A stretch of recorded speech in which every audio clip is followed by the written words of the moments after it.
Hello, everyone. Welcome back to the Time War podcast. I'm here with Anish as always. Say hi, Anish. Mhm. Hi, what's up? And today we have a pretty full house. We have Muntaha back again, our Madrid fan. We have Salim, I our Liverpool fan, In chief. and yeah, I and mean losable fan. You mean losable the fan, right? the loser pool fan, Yeah, yeah, I'm Brass. and our Stop harassing me, okay? the chief of memes, another Madrid fan. So, but yeah, today we're going to talk about the biggest tournament besides the World Cup and the most exciting, of course, the Champions League that starts next week finally. Feels like it's been 2 years since the last one. Takes way too long to start again. But yeah, so here we are. Um, we're going to talk about all the big matches, especially Barca PSG and what happened with Neymar and how that's gonna affect all this whole game. And then so yeah, we'll go through most of the Champions League games and just talk about the Champions League in general. And then towards the end, we're gonna talk about what is it tomorrow? Man City Tottenham. Evie. I mean, like Saturday. Saturday. Yeah, we'll talk about the Mhm. game on Saturday. And yeah, so all right, Anish, take it away. Yep. So, like, what we're gonna do is we have some topics to get to. So Mhm. obviously, like our host said, the Champions League. But first things first, some house cleaning. So number one, there was a pretty big debate on Twitter today. Like Uh-oh. obviously the drama of the day was the whole Modric slander that was going on there. But also a huge debate on our Twitter group, you could say, like about Joshua Kimmich. So uh, like there's this whole thing about at the moment, right? Like who's the most informed player at the moment? They always ask you in these major Twitter accounts like goal.com, ESPN FC. They always prompt their followers and be like, okay, tell us who you think is the most informed player at the moment. But for many reasons, this is like a really problematic argument, right? It's an extremely problematic argument, because, and I'll give you just one example before I hand it off to our guest, Todd. Last season, for most of the season, 90% of the season, I'll say almost universally and unanimously, Kevin De Bruyne was regarded as the best midfielder in the world. But then right after Bayern won the Champions League, suddenly Thiago was the best midfielder in the world, and nobody questioned it. So it's really like superficial and extremely fleeting by coming up with these notions that at the moment this player, at the moment that player. So one of the players who's on fire at the moment is of course Kimmich, but my friend Muntal would like to elaborate on why the at the moment argument is kind of an issue. So just take it away and give us your thoughts on the debate briefly and why that's not why at the moment is it really doesn't matter in the long run. No, definitely. And the sole reason for at the moment is that because we are at the still the season is there, still the climax part of the season is left. So when Mm. we pretty much measure greatness or achievement, what we do, we wait till the final result. We wait, like in football, okay, even if you're 2-0 up, 3-0 up, can we can you say 100% that like this team will win 3-0? It might be Mm. 3-1 or 3-2. So we wait till the final whistle blew, right? So Mm. so that's what exactly with the players' ability and their like how good they are in the respective season. So we have to wait. We cannot be at the moment merchants. At the moment, till now in the season, you know, the, these arguments are extremely superficial because you need to understand. For example, right now, I mean, Kimmich is the best midfielder right now, as per some Bayern fans Mm. or some neutral fans might agree with them as well, which I don't see completely wrong. But what happened if Bayern is eliminated? What if, like, for example, Liverpool wins the Champions League out of nowhere? Oh God. Mm. And Mm. Thiago Alcantara, and Thiago Alcantara, for example, wins the best midfielder of the UEFA or something like that, and he performed really good. He will be the best midfielder in the world for this season. For example, with Real Madrid, Modric, Cruz, or for with KDB, Gundogan with Man City and with Verratti with PSG. Anyone. I'm just throwing the names. So we have to wait. We have to hold our horses. This is the thing. Mhm. One more example. Last month, I believe, a month ago, Harry Kane was top 3 striker in world football. 10 Yep. assists, 12 assists, something like that. Is he top 3 striker right now in the world football? No. That's logical sense. So we have to, bit more relaxed when we are assessing players. Even on the current form, if they're doing good, we cannot we cannot use this word loosely, at the moment in the world football, because even Lukaku was the best striker in the world 2 months Yep. ago. Yep. Yeah, and where is Lukaku now? So I mean, this is a very like a layman way of assessing. Childish, Yeah, exactly. The childish and the way, the layman who doesn't know anything about football, the way they judge the sport. Oh, this guy's best right now. How do you know that he'll be best at the end of the season? So for that, we have to wait for a season. Second thing, I believe that some of the Kimmich fanboys, I mean, they are overrating him. And when I mean overrating him, is not in terms of achievements and all. How come Kimmich is in the argument of some of the greatest midfielders of the sports I've ever seen? For example, likes of I can give you Schweinsteiger, for example, Andrea Pirlo, for example. There's tons of midfielders. Okay, I don't have to even name so many of them. Okay, these guys are legendary midfielders. How come flipping Kimmich right now just winning sextuple? I mean, whatever he won, and last season a great performance by Kimmich, anyways. How come he's directly even close to that argument?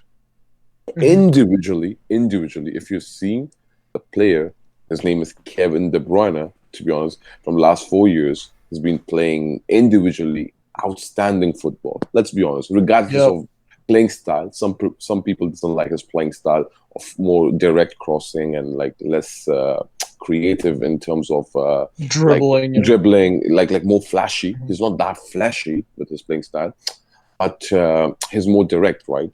So it depends upon your preference ultimately. But the point is, KDB individually, with his own individual efforts, has been one of the most impressive midfielders, to be honest, in the world football. And last season, he was the best midfielder in the world, by European best midfielder last season. And still, after achieving so much individually, I'm talking about, not from a collective perspective, so individually, people hesitate to rate him to these kind of midfielders, which I believe statistically and performance-wise in the midfield position have surpassed. I mean, is way better than Kimmich. And I believe stats, goals. I mean, different traits are there. Even dribbling is better than Kimmich. So that's not the point. The point is we have to wait for Kimmich, and we'll see this season. Is he really the best midfielder in the world? Fully, it's not full gone conclusion that right now he's the best midfielder. So it doesn't mean that he will be the best midfielder in the world this season. And that's not just for a midfield. That's for a defense. That's for attack. That's for a goalkeeper. So the same thing applied on each and every position. Yeah. All right. So I think that's a good way to wrap it up. And I'm glad you mentioned KDB in there. So now, what we're gonna do is start getting into our main topics for the day. And actually, you know what? We're gonna start with for the Champions League. Start with the Wednesday's fixture, which is Sevilla versus Dortmund. Now, if you told me again, and this kind of almost ties into that whole argument of at the moment, right? Because 2 months ago, in that moment, if you told me about this tie, I would say it's a very 50-50 tie. But now, it doesn't look that 50-50 anymore. I think Sevilla takes this. I think if Dortmund didn't have Haaland, they would take this tie very easily. But Haaland there makes things interesting. So yeah, take it away. So what do you think is gonna happen on Wednesday, given that this is the home leg for Dortmund? So they have Dortmund have Sevilla at home first, and then away in Spain in the second leg in about a month's time. So so if I think if just my quick thoughts. Sevilla are I at think home first. Correction. Sevilla Sevilla are are at home home first. first. Yeah. Yeah, because Dortmund are at Dortmund home topped the second. group. Dortmund topped the group they were in. Oh, I see. Okay, Sevilla are at home first. Okay, so Pablo, give me your thoughts on what Sevilla need to do, and in this first. Let's see. Okay, so yeah, like you said, if Holland wasn't in Dortmund, that would be easy for Sevilla for sure. Mhm. Because Dortmund don't have much. I mean, Sancho, I guess, could try to do something, but he doesn't really show up that often. Royce kind of finished, to be honest. Brandt, eh. The other Hazard, eh. And the defense is eh. So I mean, I think it's more than that, but yeah, I mean, yeah, the manager is. I don't even know who the manager is. I can't name him. I mean, they're not even have a manager. I think it's just the assistant coach who became well, the main head coach. well, there you go. But like Holland, there's something about I don't know. Like this kid is only what 19 or 20. 20, And I he's already think. scoring these many goals. Like he's not even in his prime yet. So Mhm. and I forgot about Gio Reyna. Mhm. He's doing pretty well also. Yeah. But besides that, so yeah, without Holland it would be easy. But since Holland is there, it should be interesting. But for Sevilla, I know they just signed what's his name? Papu Gomez. Papu Yeah, Gomez. Papu Gomez from Atalanta. That's a really good signing.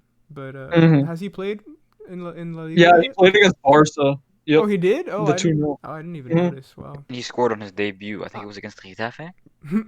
Yeah, Word. that He was a scored that 3-0. brilliant goal. Yeah. Oh yeah. Damn. So there you go. There's he showed up for Atalanta many times in the Champions League too, and they got to the quarters, right? Did they get to the quarters? Atalanta, yes, they did. Yeah, Yep. yeah.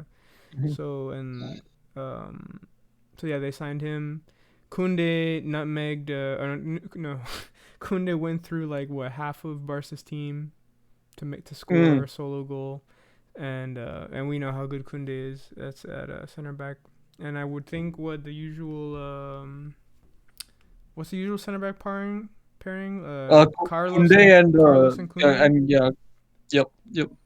Oh, okay. So let's see. Yeah, and then Navas, and then left back. I don't know who their left back is, but whatever. Yeah.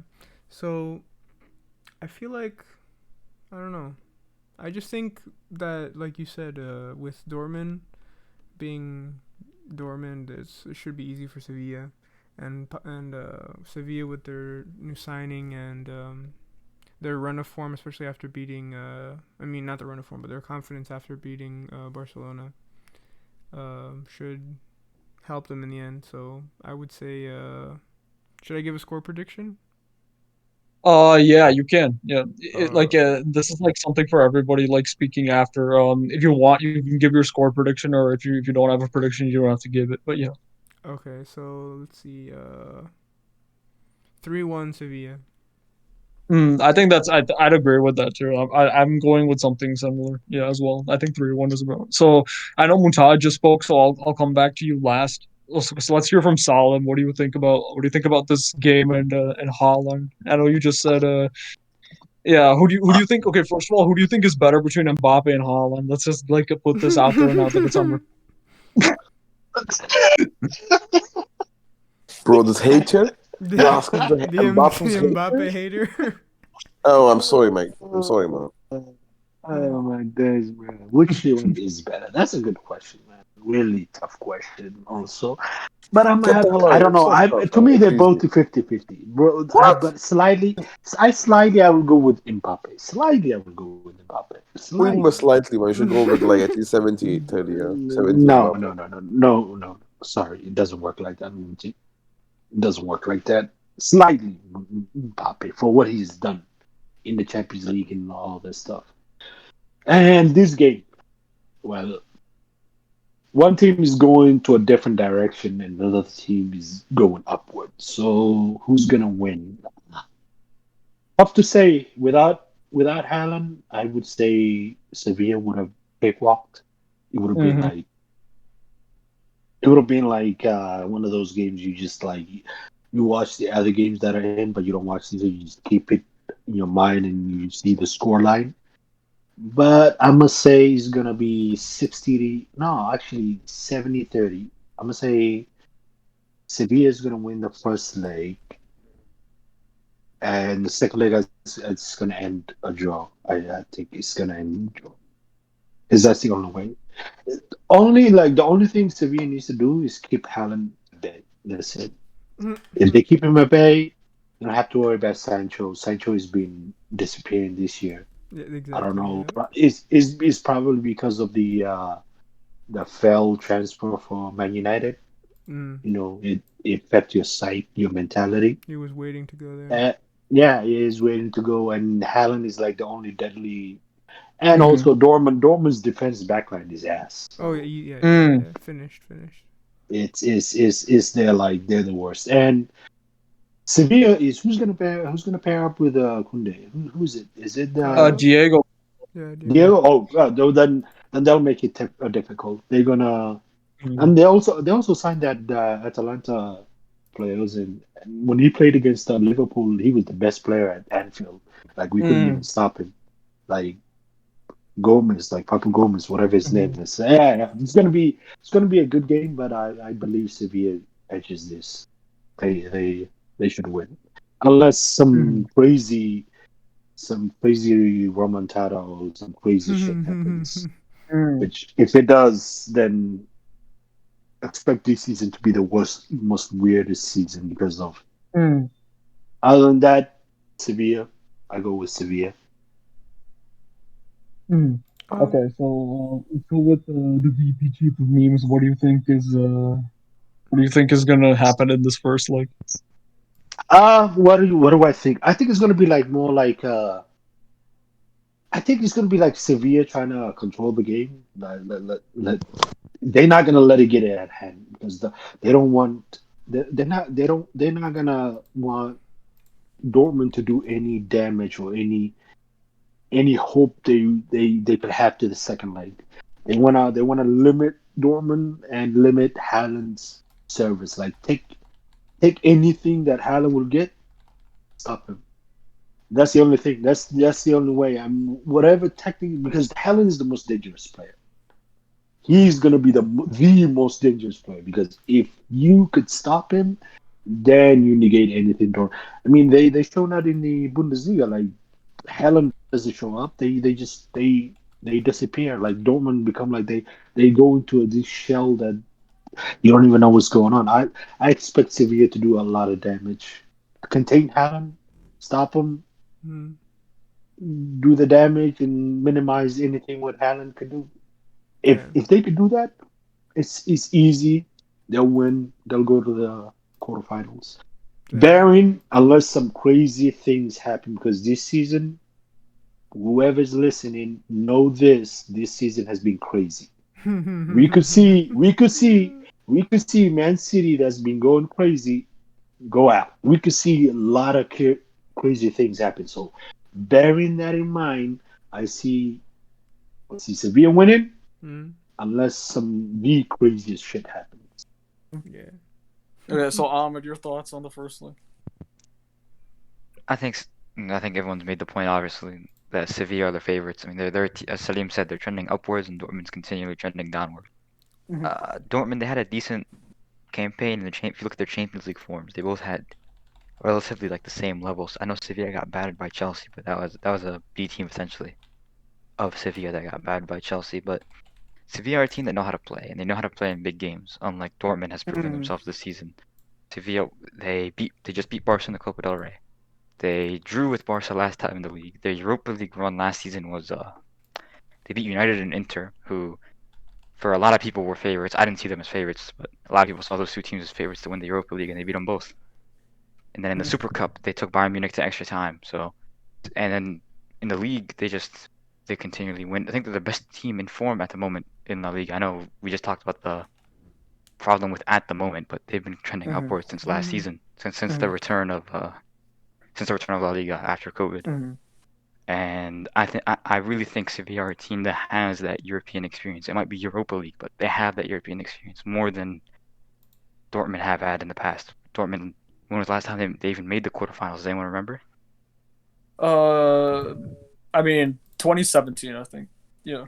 Did they reach the quarters that year? Yeah, No. yeah. They got knocked out in the quarters, but they reached the quarters. Yeah. Okay. Yeah, but Sevilla, they're serial winners when it comes to the Europa League, and they've proven them. We saw them just yesterday. Yesterday, how they controlled Barcelona throughout that game, and they have the personnel. They have Kunde, they have Nasiri. I think he's the top scorer in the league right now, or just second behind Suarez. But he's been phenomenal. He's been finishing their chances because the problem with Sevilla used to be they couldn't finish. I remember that was the problem in the Super Cup when they were defeated by Bayern Munich in extra time. People said Sevilla needed to finish. They need to finish their opportunities, and Yusuf Nasiri is that lethal finisher.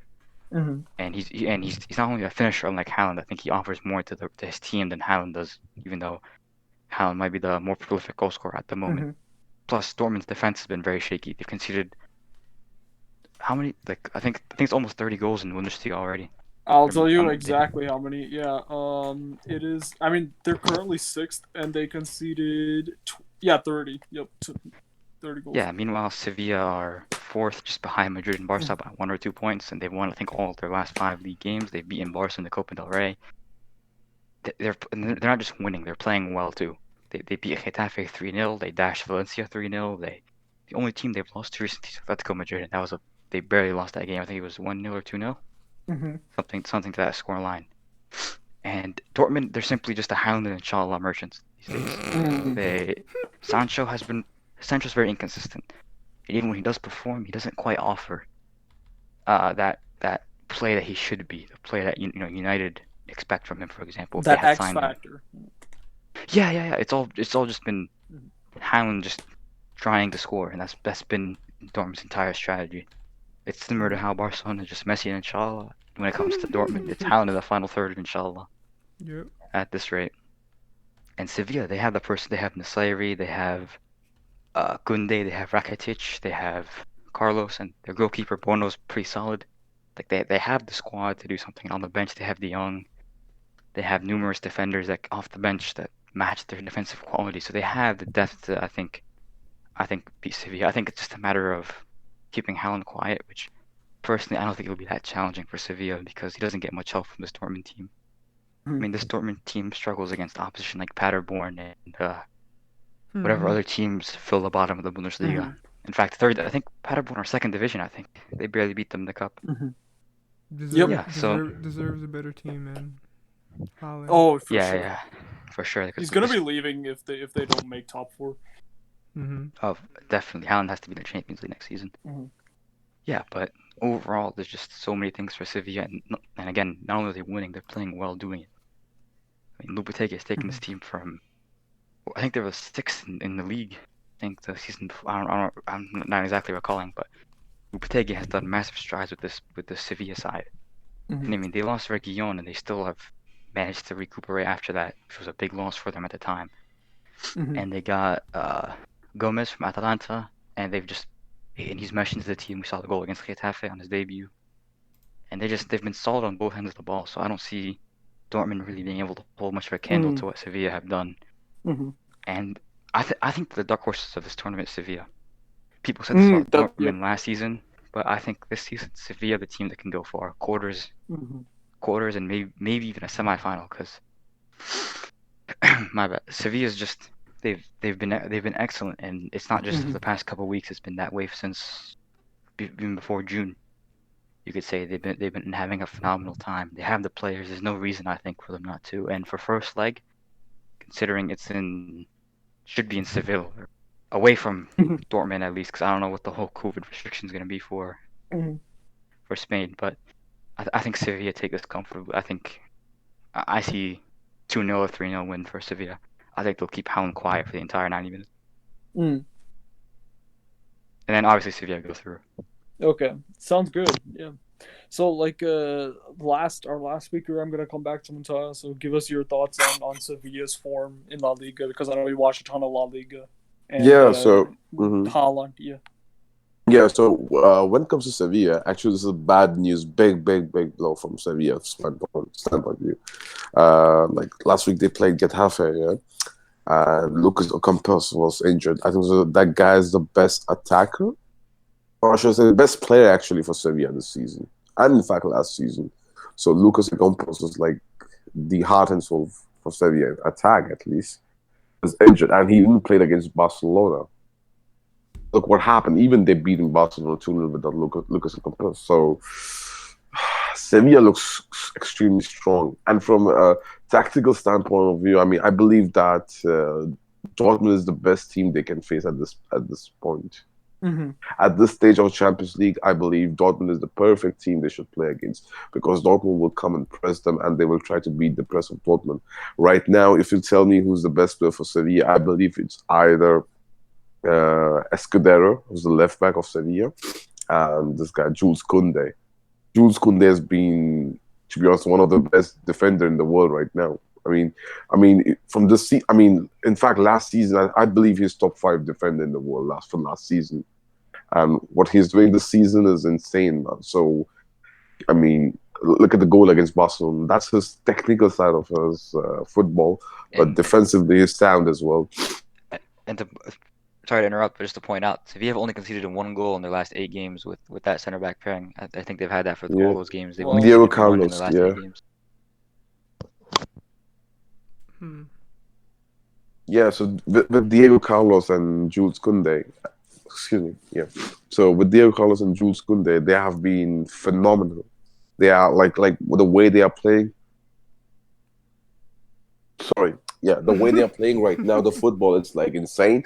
And with regards to the Rakitic performances, I believe Rakitic has been. You can see he's lost his pace, to be honest. He doesn't have those legs, but his passing, through balls, and his finishing has been insane against Barcelona as well. He's trying to track back. He's trying to do it. Like, he's trying to put some efforts over there. But you can see Rakitic is like the slow person, or like the slowest player on the pitch for Sevilla. I mean, that guy's slow as fuck. I'm not gonna lie. Aside from that, Papu Gomez, I mean, he was okay. I won't say he was good. He was average. He was like less than average for me against Barcelona. He wasn't that good. So can I expect anything from from this guy Papu Gomez? To be honest, we shouldn't.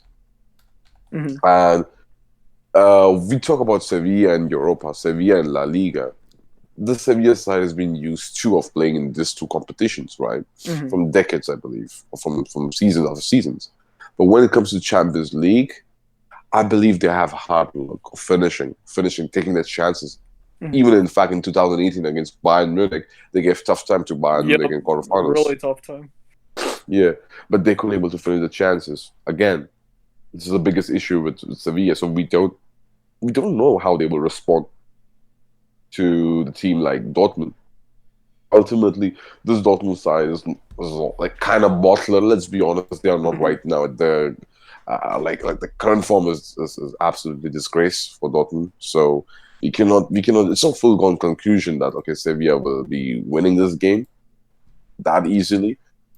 But I can see Sevilla taking this game by 2-1 or something like that. Because when it comes to Champions League, I cannot put my faith in Sevilla again, because they have always disappointed me in Champions League. Loads of time. Okay, barring 2018 season when they faced Bayern Munich in quarterfinals. Okay, that's like way bigger team, way superior team when you guys played. I mean, I understand that, but whenever they played in Champions League, they have always disappointed me. So I don't like to consider like Sevilla as like even like one of the dark horses. I disagree with Ahmed and the reason for that is I don't trust them. Footballing wise, Ahmed is right. Okay, I'm not taking Well, that's away. why they're a dark horse. I mean, that's the whole point. And don't forget to mention that 18th season they knocked out United at Old Trafford. True. Don't forget to mention that. True. No, true. They did it. But like, I don't trust Sevilla. Even our season after that, or season before that, like they have never been that good. Like that's just a one season out of blue, you know. So Lightning, I believe Lightning cannot struck twice. And even if you see Sevilla against teams like the block team, like it's extremely easy to beat Sevilla. People don't understand that. Like, because they don't score that many goals actually. Exactly, and they are actually kind of crossing merchant too. I believe there was some stat where Sevilla attempted the most crosses, like in La Liga. So even against us, we played shit against Sevilla in La Liga away, and we beat them 1-0. I remember that goal was flicky from Vinicius, but ultimately We beat them, and we was on the bad patch. Goal. We It beat was an own goal at the end, in the end, I believe. own goal. That costed it. Oh, Yeah, December yeah. 5th. Yeah. Yeah. But then Yeah, again, that's that's true, way that's back, and we've seen Madrid. I mean, look at where the two teams have gone. Madrid have gone down, Sevilla have gone up since then. No, I understand, but for me, the point is actually mental aspect of Sevilla. I don't know how they will respond to in Champions League because they knew that in Copa del Rey, this is like in Spain, Sevilla is a kind of one of the biggest team. You need to understand, and in Europa. But whenever I've seen them in Champions League, they never finish the chances. Even this season, right? Against forget about. I know they lose to Chelsea 3-0, 4-0 because they are playing B or C team. That's not the reason. But they didn't impress me that much. Even against Chelsea and Stamford Bridge, the first game, when it was 1-1, I believe it ended up. Sevilla was not that good as well. Okay, I know that's at the start of the season. Yes, form improved. Yes, but again, because I've never seen Lopetegui, performing that good in Champions League. His teams are doing that good, and even last season. But Europa is a completely different ballgame compared to Champions League. And And here's again, the another pressure. point to that, dude. Here's another point to that, right? I've got 3 points because the thing is on paper there should be a really exciting game because you have 2 attacking teams. But you made a really good point in that you can't really trust Sevilla because they never really prioritized the Champions League in the past, and that's absolutely spot on, right? How much do they really care or want or believe that they can do it in this competition? But the counter, and on the other side, you have Dortmund, right, who are now in 6th. If you look at the Bundesliga table, you look at Wolfsburg, who've won 4 of their last 5. Leipzig, who've won I think 3 of their last 5. Then you've got Bayern, I think, who've won at least 4 out of 5 or 5 out of 5 of their last games. And Dortmund have only I think won 1 of their last 5, and they're in 6th. So they might not make top 4, and they know that if they don't make top 4, they'll lose a lot of their key players, including Haaland. So in this fixture congested season where they don't have a proper coach, ultimately, dude, they know they're not going to win the Champions League. I mean, deep down, everybody knows it, right? Are they really going to prioritize these 2 legs, or are they going to focus more on the league and basically just come out of professionalism? So that's the thing, right? The second thing is that Haaland, in my opinion, look. In my opinion, dude, Haaland is better than Mbappe, and it's up to them to prove to me or disprove me in these next 2 weeks.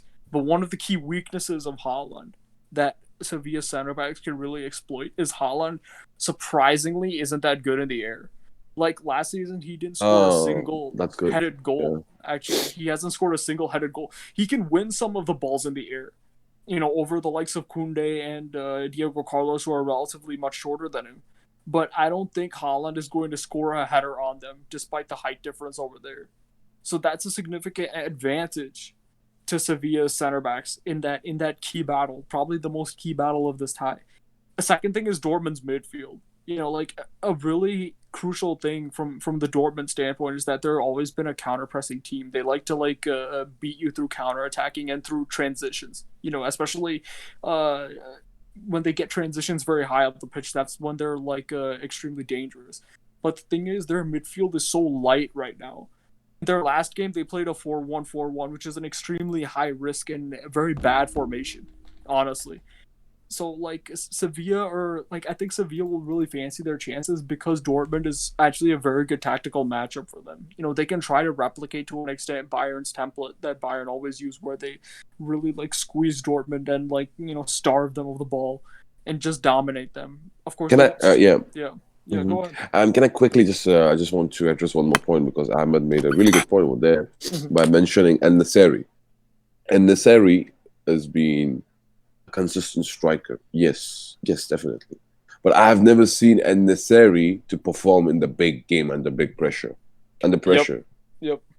And if you see that En-Nesyri, the way he missed against Bayern, and that's not just the one game. I mean, I can give you many big games like against Atletico, against even against us when he came from the bench for Luke de Jong, and he got really nice chance, but he missed it out as usual. He gave it to the Courtois. I mean, there are many games where En-Nesyri is not he's consistent striker, but he's not a big game player. You know, he Mhm. goof up or messed up. You know, when it comes to big games, because I can see that he feels pressure. Mhm. So how much we can rely again on Sevilla's finishing in Champions League? That's Yeah. my point number two. Yeah, we say that, but they have goal scorers, like De Jong, Rakitic, and that's not the only thing too. To counter what Vas was saying earlier about Sevilla always caring more about the league and Copa del Rey and all that. This season, they're 6 points clear for the top four with a game in hand. They can go 9 points clear of top four. Like top four isn't that tight for Sevilla this It season, and I is. think they can It be very is. It is. comfortable with it. It is. Again, they're comfortable with it, and which they should win. Because Sevilla is favorites. If you see on paper, right? There's like if you see odds are heavily favoring Sevilla, and even like logical arguments favor Sevilla. Because I mean, how much argument you can make in the favor of Dortmund to win this game? There's very right few. now. Yeah. Yeah, but when it comes to Sevilla, of course, like they're in form, red hot form. I mean, the winning game, they beat Barcelona comfortably with the low block, and they can defend as well, which Dortmund cannot. So that's Sevilla should win this game. They're favorites, heavy favorites, I believe. So, Yeah, and but but my point and again, and mental aspect. yeah, but then again, they're going Sevilla. against Dortmund. It's not like they're playing Real Madrid or Bayern Munich. They're playing Exactly. Dortmund. Yep. Not only that, but as Vas was saying earlier, Dortmund are in sixth in the league. I'm not sure how many points behind, but they need to finish top three or top four. I'm not sure what it is in the Bundesliga this season for Champions League, but they need to finish those Champions League spots because they know they're not going to win the Champions League. They don't. I don't think they have that ambition this season. So Not only that, not only that. Sorry to interrupt you. RB Leipzig is good. Wolfsburg is good. Frankfurt is Yep. good. Mhm. Leverkusen is good. Mönchengladbach is right behind them. Yeah, They're actually it's- level on points right now. Yeah, they yeah, actually. and then not to yeah. mention obviously Munich's running away with the title, but yeah. So Dortmund Yeah. need to focus on the league, unlike Sevilla, who at the moment 6 points clear of Villarreal and with a game in hand to go, 9 points clear for top four. And not to mention, I mean, I know no one wants to talk about Barca or Real missing out on top four, but they're only a point or two behind Barca and Real. So if they go ahead of them, that's even more cushioning ahead for the top four race. And the Copa del Rey, if they reach the final, there's only 2 games left. So it's not like that's gonna be a major issue for them stamina-wise. They only have one leg to play and then the final. So. But Ahmed, but I understand your point. You make sense from all those domestic front. I give you that, 100%. Like I'm not saying like of course it makes sense, but is Sevilla giving you any kind of evidence, even this season in Champions League, that they're a caliber team of doing something? They I know don't need Dortmund. to. I All know. good teams I don't know. peak in the group stage. That's always how we talk. No, We always talk about how PSG always no, peaked in the group bro. stage and they'd be shit. Wait. I think that's what we're seeing from Sevilla this season. No, but Sevilla has never even proven even the group stage as well in their history. Look, watch. After today, it's gonna be too late to hop on the Sevilla hype train. By the way, but anyways, look. I have my faith in Sevilla and beating Dortmund and then seeing what they can do in a quarterfinal. But I think they have everything because they have the better squad. They have the better form. They have less distraction. Exactly, it's better for them to do it because otherwise they will call it Europa merchant, man. Because that's again the kind There's a of lot of pressure or like an expectation on Sevilla. Like I expect them to beat Dortmund. Yeah. And not to mention. Sevilla, go ahead. They continue. No, unless you forgot. Okay. I was just gonna say that. Not to mention, I know it's a little too early to look through, quarterfinals and stuff, but any team can get a favorable draw in a quarterfinal and potentially get to a semi. So Sevilla can believe. There's no reason for a team like Sevilla not to believe. That's the whole point of football or sports in general, is to believe. I think Sevilla had that belief that Dortmund are lacking this season, and that's what's really going to see them through. Ahmed, let me ask you this: what if all the big boys are in the quarterfinals and that? Then the favorable. Well, Sevilla can mess with Sevilla, can tussle with them because look at them. Yeah, I know they can tussle, but I wouldn't put too much trust on Sevilla. Well, okay. Let's look at a different matchup. Liverpool and Leipzig. So you have Livar Medical Clinic with a half-injured team against RB Leipzig. Let's talk about. Let's leave that for like a little. Okay. Like, Yeah, I'm just mentioning that. I'm just mentioning teams they can play. You have that Liverpool team. You have a Leipzig side that's inconsistent, to say the least, when it comes to some of these matches. I'm not saying they're bad, but it's a 50-50 match is what it would be if not Sevilla's slight favorites. And then you have Atalanta versus Madrid. Madrid are Madrid are also inconsistent. You never know how they're going to be on the day. And if it's Atalanta they go through, there's no reason why Sevilla can't beat Atalanta. So you have all these teams that they can beat. Not to mention, we know Pep has been a bottler at City for the Champions League, and every season we say that this season is going to be the year where it doesn't happen. But you never know, Sevilla versus City, how that could go down. Like there's so many things that could happen. There's no reason any team can't beat any team when it comes to a quarterfinal in the Champions League. Exactly. So And the thing is, like, that's if what I they think. had Haaland, dude, I would generally put them as like contenders for the Champions League. Like, if you take Haaland out of Dortmund and put them into Sevilla, like a striker who can actually give them all the goals for the amount of crosses they put in, like, I would put them as one of the favorites for the Champions League this season based on like the lack of quality.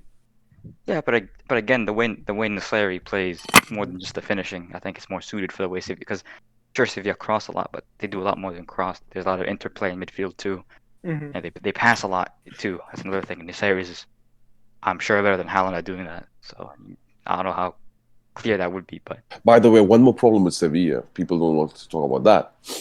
I mean, this is I'm being more harsh in critique for Sevilla. I hope like you understand, right? So the point because is, we need it, because everybody said, you know, it's like almost unanimous that, you know, we all said like Sevilla was gonna win. So like we need some counter, you know, like a counter to that, like as some so at least some sort of benefit of the doubt for Dortmund, you know, in case like they somehow do this right. Okay.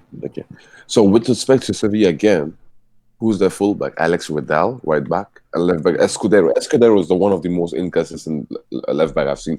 For 2-3 games, he will be the best left back in the world football, and then for the next 2 he'll be ass.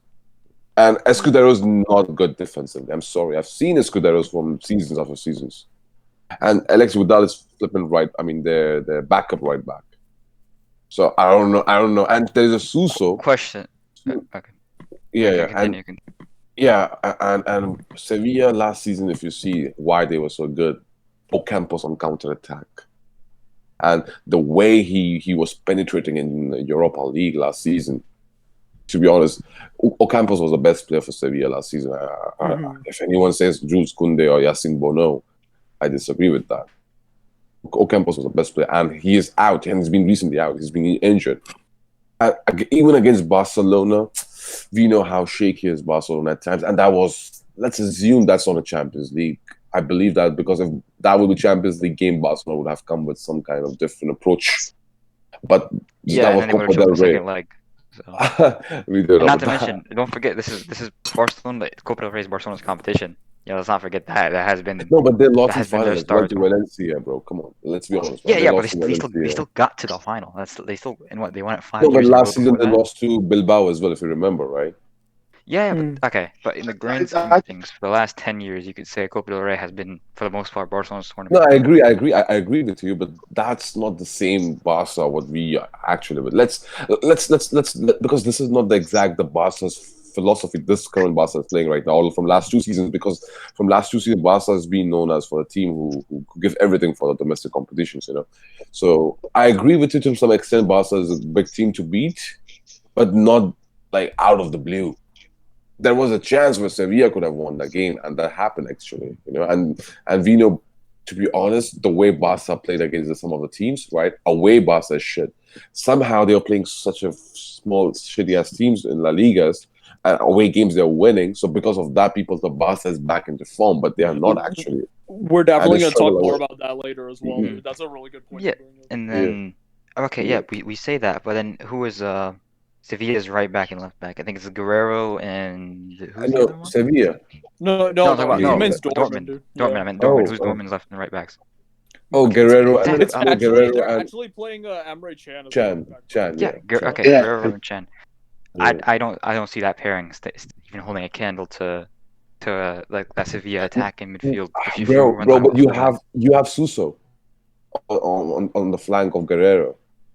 Suso's been, I mean, he's not that good, to be honest. He's okay. He's an average player. Suso is good team technically. Player, but you won't see much like from individual. Individual. Yeah, and see, that's the name of the game for Sevilla. That's why Sevilla is such a solid team. They don't rely on individuals. They're not Haaland and Shaw. They're not. No, but they are missing Ocampos. That's the point. By the way, how long is he out for? I don't think he's out for this fixture. But will he be back for the second leg? I guess so. Okay, Yeah. well then, yeah, it's not that. Yeah. I thought it was gonna be a long-term injury. 'Cause I No, don't no, know no. how long it was. It's just a week or two injuries, for a week or Oh, okay. 2 week long. Yeah. So when I see Sevilla, man, like on paper, everything is in the favor of Sevilla, 100%. Mhm. hmm But I don't trust Sevilla. That's my personal opinion. I don't trust Mhm. Sevilla. I think maybe that So would be an issue if they were playing a bigger team, but with the fact that it's Dortmund, I don't think that trust is really much of a Yeah. concern. Like no, for I mean me, that's dude, the it. only Yeah. way, look, the only way Dortmund and Mutan made some really excellent points just now, dude. The only way Dortmund win, like, first of all, like the biggest disadvantage for Dortmund right now, like, actually is the management, because Sevilla have like a far superior tactician in Lopetegui compared to like the nobody literally that Dortmund have, right? And the only way that Dortmund win this, dude, like if that guy like has any semblance of like a tactical sense, which so far he's not really shown us that he has because he's lost to some really bad teams. Dortmund will make this a flank game, because if they turn this into a flank battle, dude, like then they have like a legit, like somewhat of a shot. You know what I mean? If they really use the likes of like a Jadon Sancho and a Guerrero in an attacking way, and Royce, who's finally like been fit for a year. Like because he's usually a guy who gets injured a lot, and they use their flank players well. Like then they have like somewhat of a shot. But otherwise, like I think Sevilla take this for me. Well, So any final hashtag thoughts? Sevilla 2021. When they win the Champions League in May or mid June, no one can talk to me. Watch Sevilla 2021. Believe in the dream. 21, what Champions League, huh? Champions League. Of course, bro. The Final. real Istanbul match, bro. The real Istanbul That would matchup. peak pandemic season. Peak pandemic season. Oh God. Nah, I don't want No, that, but how? please. I don't want that. What's wrong with that one? Nah, man, it's like another Spurs versus Liverpool game you're talking about. No, it's Yeah, not that bad, dude. because you're a Sevilla's big better club than merchant. Tottenham. Because you're a Sevilla's big better club than- merchant, Munta. Look at you. Of course, bro. What do you expect, bro? Champions League finale. What? I want fucking two giants, in the No, final. bro. Watch. Sevilla will beat Bayern Munich 3-0 in the final. Watch. Payback for the Oh, Super no. Cup. I'm telling you right now, bro. No, but on a Oh my serious God. note, though, I don't think they're gonna go that far. But I think Sevilla are the team to watch in the Champions League. A lot of people are sleeping up without a doubt, and I think people will be surprised with how they did with Dortmund. That's all I'm gonna. Dude, if these guys get favorable draws, man, like I mean, they're a super team. Like I mean, very dangerous team indeed. So great points made by everybody. So let's talk about now the main two topics of this this podcast. Which let's start first with a topic that's gonna get everybody heated right now. Yes. Liverpool. So Oof. Liverpool are kind of like in and out, right? And I always said that about this team. If they have their best 11, because their depth isn't that good, if they have their best 11 fully fit and firing, dude, like they can be like one of the best, if not the best teams in the world right now.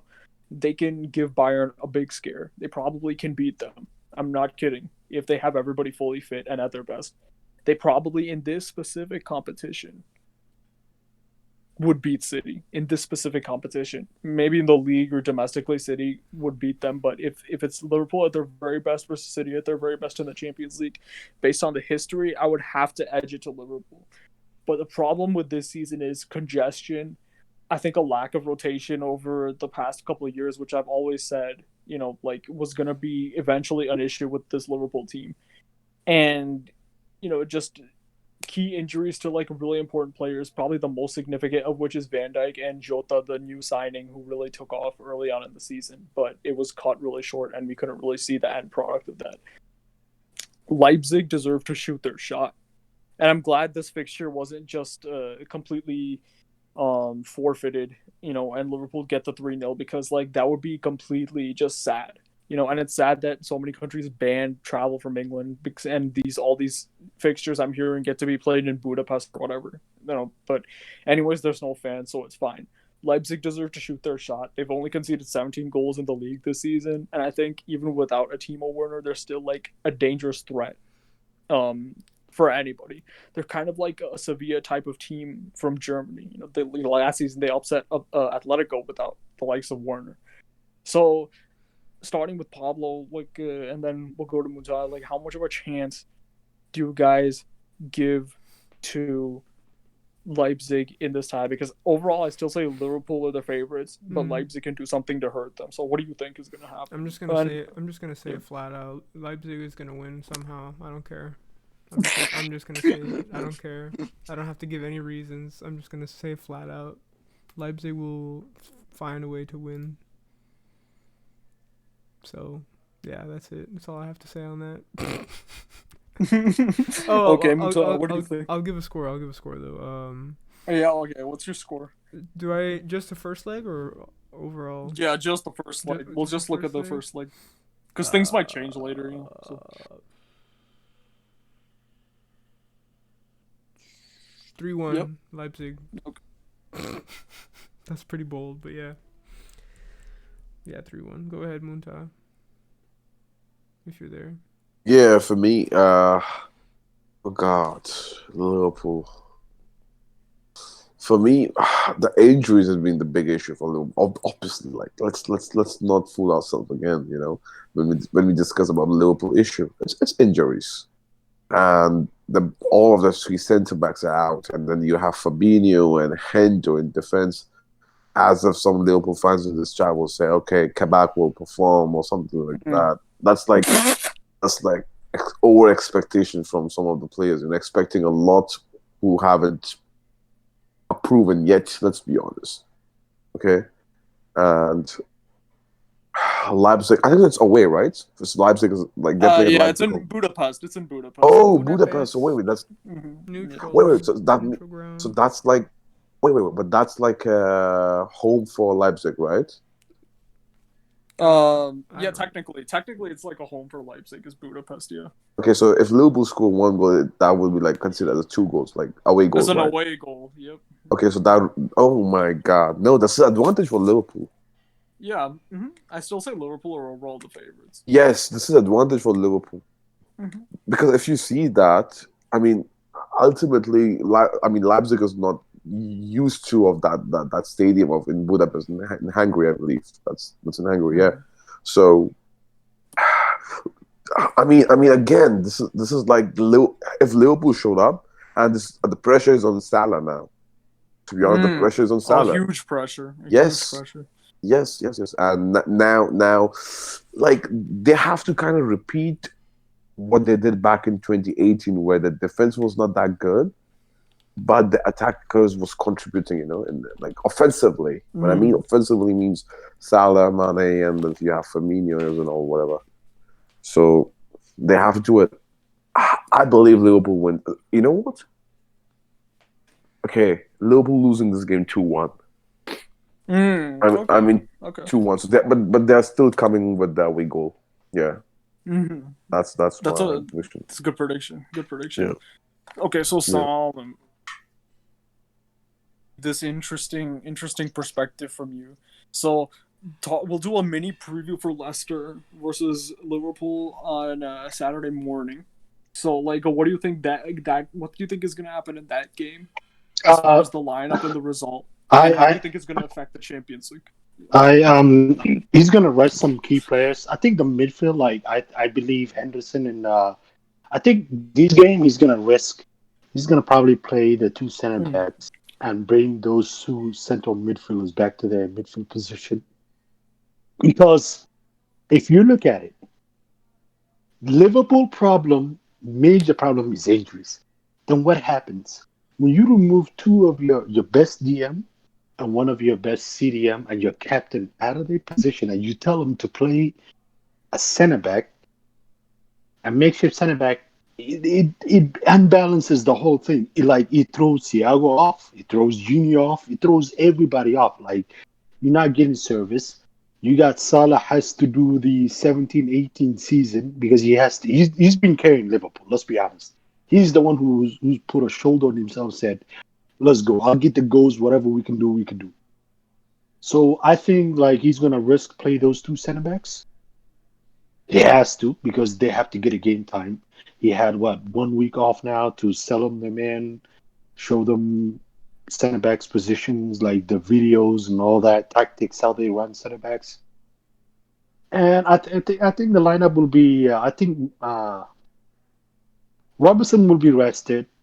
Trent will play. I think Kabak and Davis will play Alisson goalkeeper. Fabinho probably back in center midfield with Henderson. Thiago might get rested. I think he will play. Genie will be the one rested, and the front three will play. Hmm. And Jota is also back in training. That's what they Okay. said. Him like so for the Champions League. This is the thing. If he plays Henderson and Fabinho as a center backs, I don't expect Liverpool to win. I don't Hmm. expect Liverpool to come to any goals. I don't expect Liverpool to do anything. You could write them off. If I see the lineup of Henderson and Fabinho as a center back, I am completely calling it. It's over. It's done. Zero wins, zero service, zero. Nothing works in that midfield, in that center back. Mhm. And you saw what happened when that center back plays Henderson and what Allison did. He got scared. He didn't know what to do. He was all discombobulated. He didn't even know what he was doing. And like the first time I've seen Allison in that Man City game, and I look back and I rewatched the game. It pained me to go back and rewatch the game because I thought you guys would have a podcast to discuss Champions League to see what happened with Allison. And I was like, wow, you can't do this. Like you have to risk those two. So yeah, if I see those two center backs play, if those two midfielders play center back, I'm calling off. I'm saying it's over. Season is over. We just got to go fight for the top four. But you have to risk. There is a time when you say, you know what are we gonna lose? What is there to Mhm. lose? If you lose, you out. That's it. Simple as that. It didn't work. We did everything. But if you don't try it, then you're gonna live the regret of saying, you know what? Why didn't club do this? Why didn't club do that? Why didn't club do this?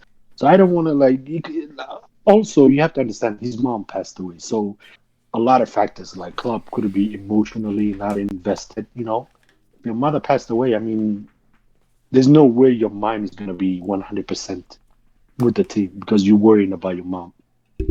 So yeah, yeah, And that completely explains actually to why, like people have been pointing out he's been really frisky and upset and like easily triggered in the press conferences, and like all this while, yeah. that news didn't come out, and that completely explains it, and that completely explains why he's in such a He's bad mood. not. He's not You know. 100%. Like Mhm. and it happened in the 19th, right after, like before Mhm. the Burnley Yep. game, like the first game Anfield we lost. Like you could literally see like the mind is he was all not in. Like you'd be trapped like club. What's going on? Like this can't be happening. Like this is not Liverpool. This is not you. No way. Lineup doesn't work. Nothing works. Hoofing the ball all the time to a 5'10" center back forward. What are they going to do? Are they going to fight with a 6 foot center backs? Hmm. No, it's not going to work. So I think this Saturday, I think a lot is going to change. Now, like the thing coming out and his moods is probably going to change for better. For better, like I wouldn't say 100%, but at least I would say in a way that's okay. You know what? We going in the right direction. Yeah, I think that like Kabak has to play. I'm not saying he's like Van Dijk level. No. Do I think? And you have to understand though, Kabak has played in Bundesliga. He's played against Bayern. He did good. It's just he's not a level where we can say, you know what, you're gonna probably win us a Champions League. No. If we want to win the Mhm. Champions League, we need Van Dijk back. Van Dijk Mhm. back. Like you need a center back like a level of Van Dijk, like world class center backs to win the Champions League. You need like Ramos level. You need those center backs because they can understand. They understand what is need to be do. What needs to happen.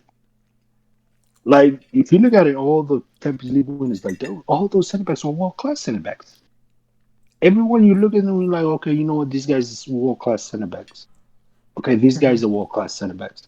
That's how it is. I think Liverpool can do a lot of damage and like major problem for other teams. Yes. Do I expect them to reach quarterfinals, semifinals? Yes. Mhm. But do I expect them to win the Champions League? I don't think so. And this game, yeah, you know what Muntaha said. The pressure is on Salah now because he's the one who's carrying. He's the one who's been doing a lot of things. The pressure Mhm. is on him. And if Jota is back, then that helps out. That pressure eases. But if Jota is not ready for that game and he's going to be on the bench, Salah needs to do a lot until Jota can at least get in the game and do the damage with him. Because if it's not, the pressure is on him. You have to do the damage. Like you are the one everybody's relying on right now. So yeah, I think Liverpool are going to win the first leg. Mm-hmm. They have a good. I don't want to use it, but they have a good history against German teams. Like they have a winning, like a large winning, Mm-hmm. a substantial winning record in the Champions League against German teams. So I expect them to win. I would say 2-1 or 2-0. I'm gonna go with 2-0. I'm gonna go with 2-0. I'm gonna go 2-0, and yeah, it's gonna be. I don't want to put a lot of pressure. I don't want to say. I don't want to say in a way of like arrogancy.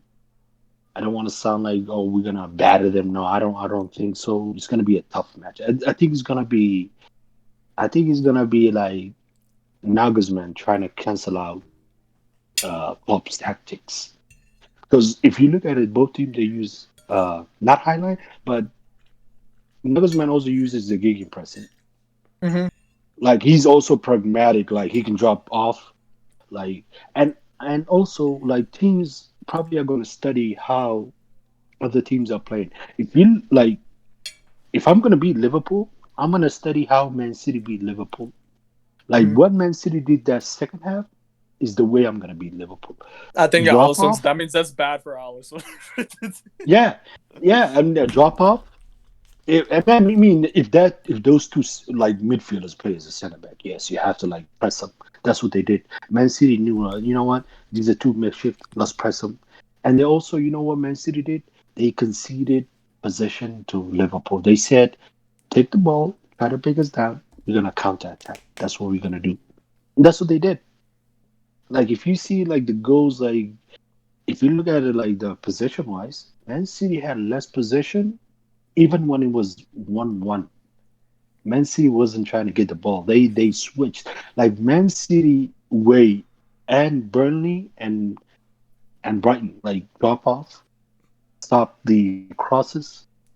Like the way Atletico did it in the Champions League. Simple. If they do that, they can beat it. But if club needs to change these tactics. And first thing first, club needs to get out of these hoofball crossing. It's not, you're not gonna. And plus, you playing against the Umbercano, and who else is it? Konate? Who's his RB like? Yeah, Konate? yeah, Konate. Like they tall center backs. It's Yeah, not gonna work. Konate's like 6'4".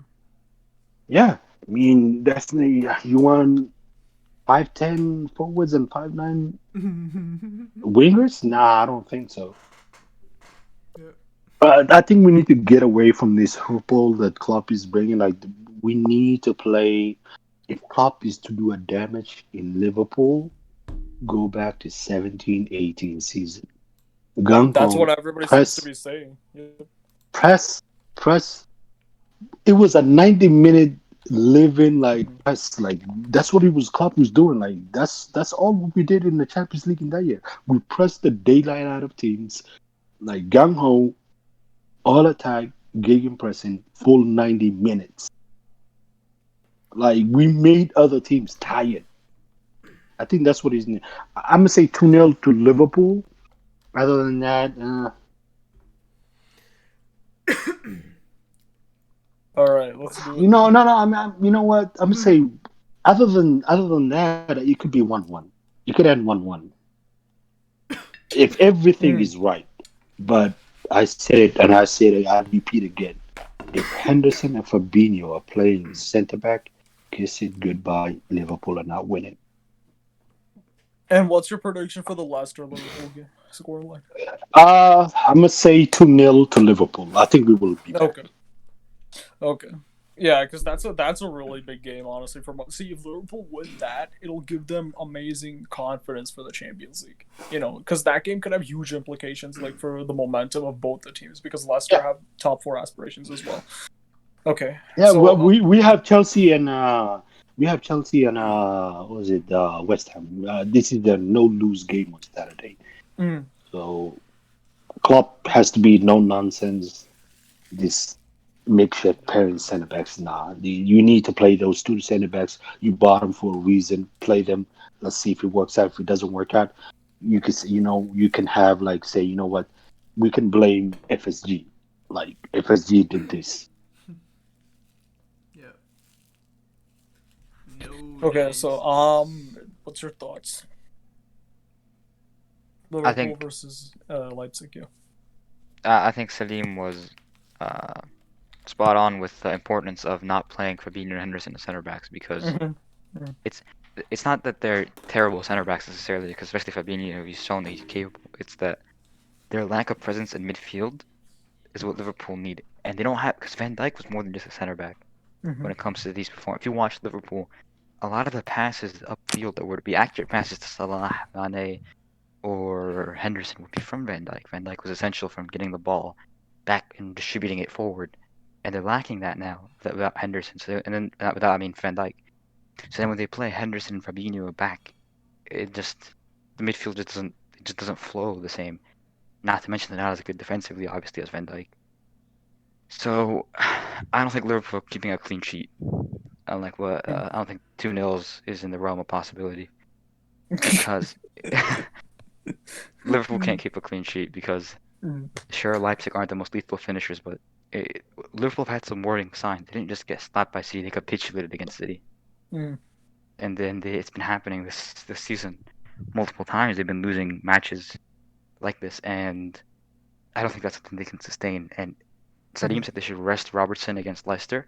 I don't think that's the right way to go, because if you're going to play the new center back pairing, you need to play the full defense for them to at least have one game of experience before they go into Leipzig. That's a good point. I don't think they can afford to rest Robertson, as unfortunate as it sounds, which might if Robertson gets injured, obviously that's going to be the final blow to that defense. But they have to get this new defense in, because the lack of Fabinho and Henderson in midfield is really killing Liverpool. That's the real killer of Liverpool. It's not the reason they're losing some of these games isn't because they necessarily lost Van Dijk. That's not the only reason. It's because they don't have any other capable center backs. They have to resort to their midfield. That's the main issue. And I don't think Liverpool can rely 100% on Salah this season. He's been great. I think he's the top scorer in the Prem, right? I believe he's the top scorer in the Prem. Yes, top scorer in the Prem. Yeah, but are we really gonna ask him to do it on his own again? Because Mane has been flopping. I'm gonna say that Firmino hasn't been the best, and the midfield has been it's been slowly, as I said, without Henderson and Fabinho. And I think Salim is right. The crucial thing is gonna be, will Henderson and Fabinho play in center back or in midfield? Because if they play as center backs, I don't see how Liverpool can beat Leipzig. And I know it's a two-leg match, but Anfield isn't that fortress that people obviously City have shown. Burnley have shown, no fans. Is done. And no fans. Well, Atletico did it with fans, so I think it's just been recent, because ever since Liverpool went far ahead in the Premier League, it's been a downturn. The injuries haven't helped, and yeah, so I think if they play in midfield, then I think it's gonna be a competitive game. It'll be a draw, in my opinion, if Henderson and Fabinho play in midfield. And if they play as center backs, I think it's gonna be like a 3-2 win for Leipzig, to be honest. Because what a game! No, 3-0. I would say 3-0. It's gonna be capitulation again. Watch, Salah's gonna get a penalty somehow, and then Salah's gonna score a banger. And Salah's gonna score a banger. I have a question. Actually, I have a question for Salah fanboy. So, how come Salah gets so many penalties but not Mbappe? What's the reason for that? Because he's the penalty taker. He's a better penalty. He's a penalty mentioned. No. But Liverpool gets penalty whenever Salah's diving and everything. But I don't think the referees hate Mbappe, to be honest. Like they favor Salah. Why do they hate Mbappe? Look at him trying to make it about Mbappe. Yeah, I mean that's a good timing, because guess what we're talking about next? Yeah. One thing though, I don't think we've talked about Leipzig enough. I think we focus all on Liverpool. I haven't talked about Leipzig enough. Yeah. I mean, they've shown in the league. Ahmed, let me interrupt you one thing. Let me say, Addy, RB Leipzig are missing a striker. So that like they haven't replaced the corner yet. Mhm. Like that's what I was trying to tell Does you. Poulsen still Yeah. play? He's not on the bench some games. He starts some games, but honestly, he's not that clinical of Yeah, a he's finisher. not a But good player, dude. Paulson. He's kind of garbage, honestly. So then who Yeah, do they but play? I think- Who do they play? well, in their last game against Schalke, I think I'm looking at the lineup. They played Soroloth and what was that? I don't know how to pronounce the dude's name. It's like Nukuku, something like Oh, that. and yeah, I know who you're talking Mhm. about. Okay. Yeah, but He's it's more about their ex-PSG. Yeah. it's more about their midfield though. For Leipzig, their transition Mhm. from defense to attack quickly, because they can definitely catch either Henderson and Fabinho or the new center back pairing off guard so early on.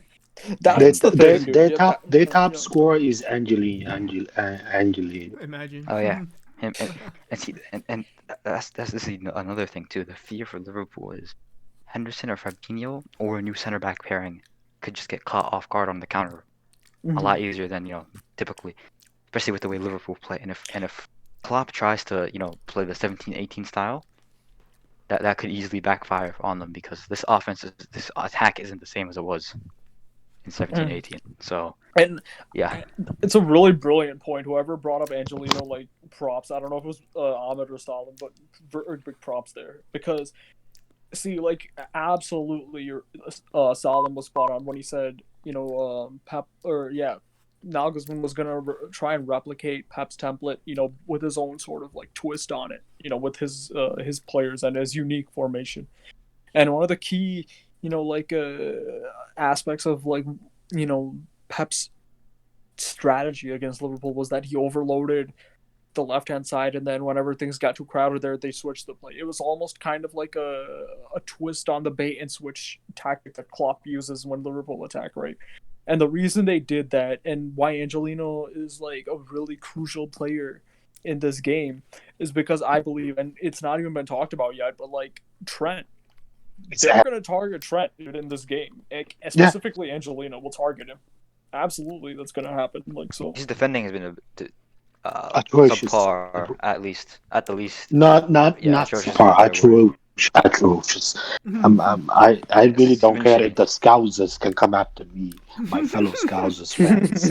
But our Scouser general has been ass in defense this year. Atrocious. Damn, what a way for your best team in history to go out when at CL, the Premier League, and then what happened the seasons after? We're talking about them losing to the Is but we have to be honest though. When at least if one senior center back, you could say, one senior center back, hey, there's no excuses. I wouldn't say excuses, but I could understand the reason why it's gonna happen. How it's gonna happen because your midfield is unbalanced. Basically, Klopp has put in Thiago. You know what he did to Thiago? He told him to play the 8, tell him to play that deep line, play the 6. He has taken him out. Like, if you go back and watch Liverpool against Everton, that game, the one where like Van Dijk got 2-2? injured, yeah, the 2-2 draw. But look at the way they played in that midfield and the way midfielder plays now, the way Thiago plays now. Because Thiago in that midfield, he was given his favorite position to play that position he likes at playing at Bayern. That's what he did. But right now, Fabinho and Henderson are not there. They're not the one. Like, Fabinho is playing defense. He can't play the position of defensive midfielder, and you have Henderson playing as a center back. Can't play in the position that will give freedom to Thiago. So we put Thiago in shackles that Genie is not gonna do a lot of things that Henderson or Fabinho could do. Jones is a little kid. He's learning. He played. I didn't even understand why he subbed him in that game against Man City. He was playing good.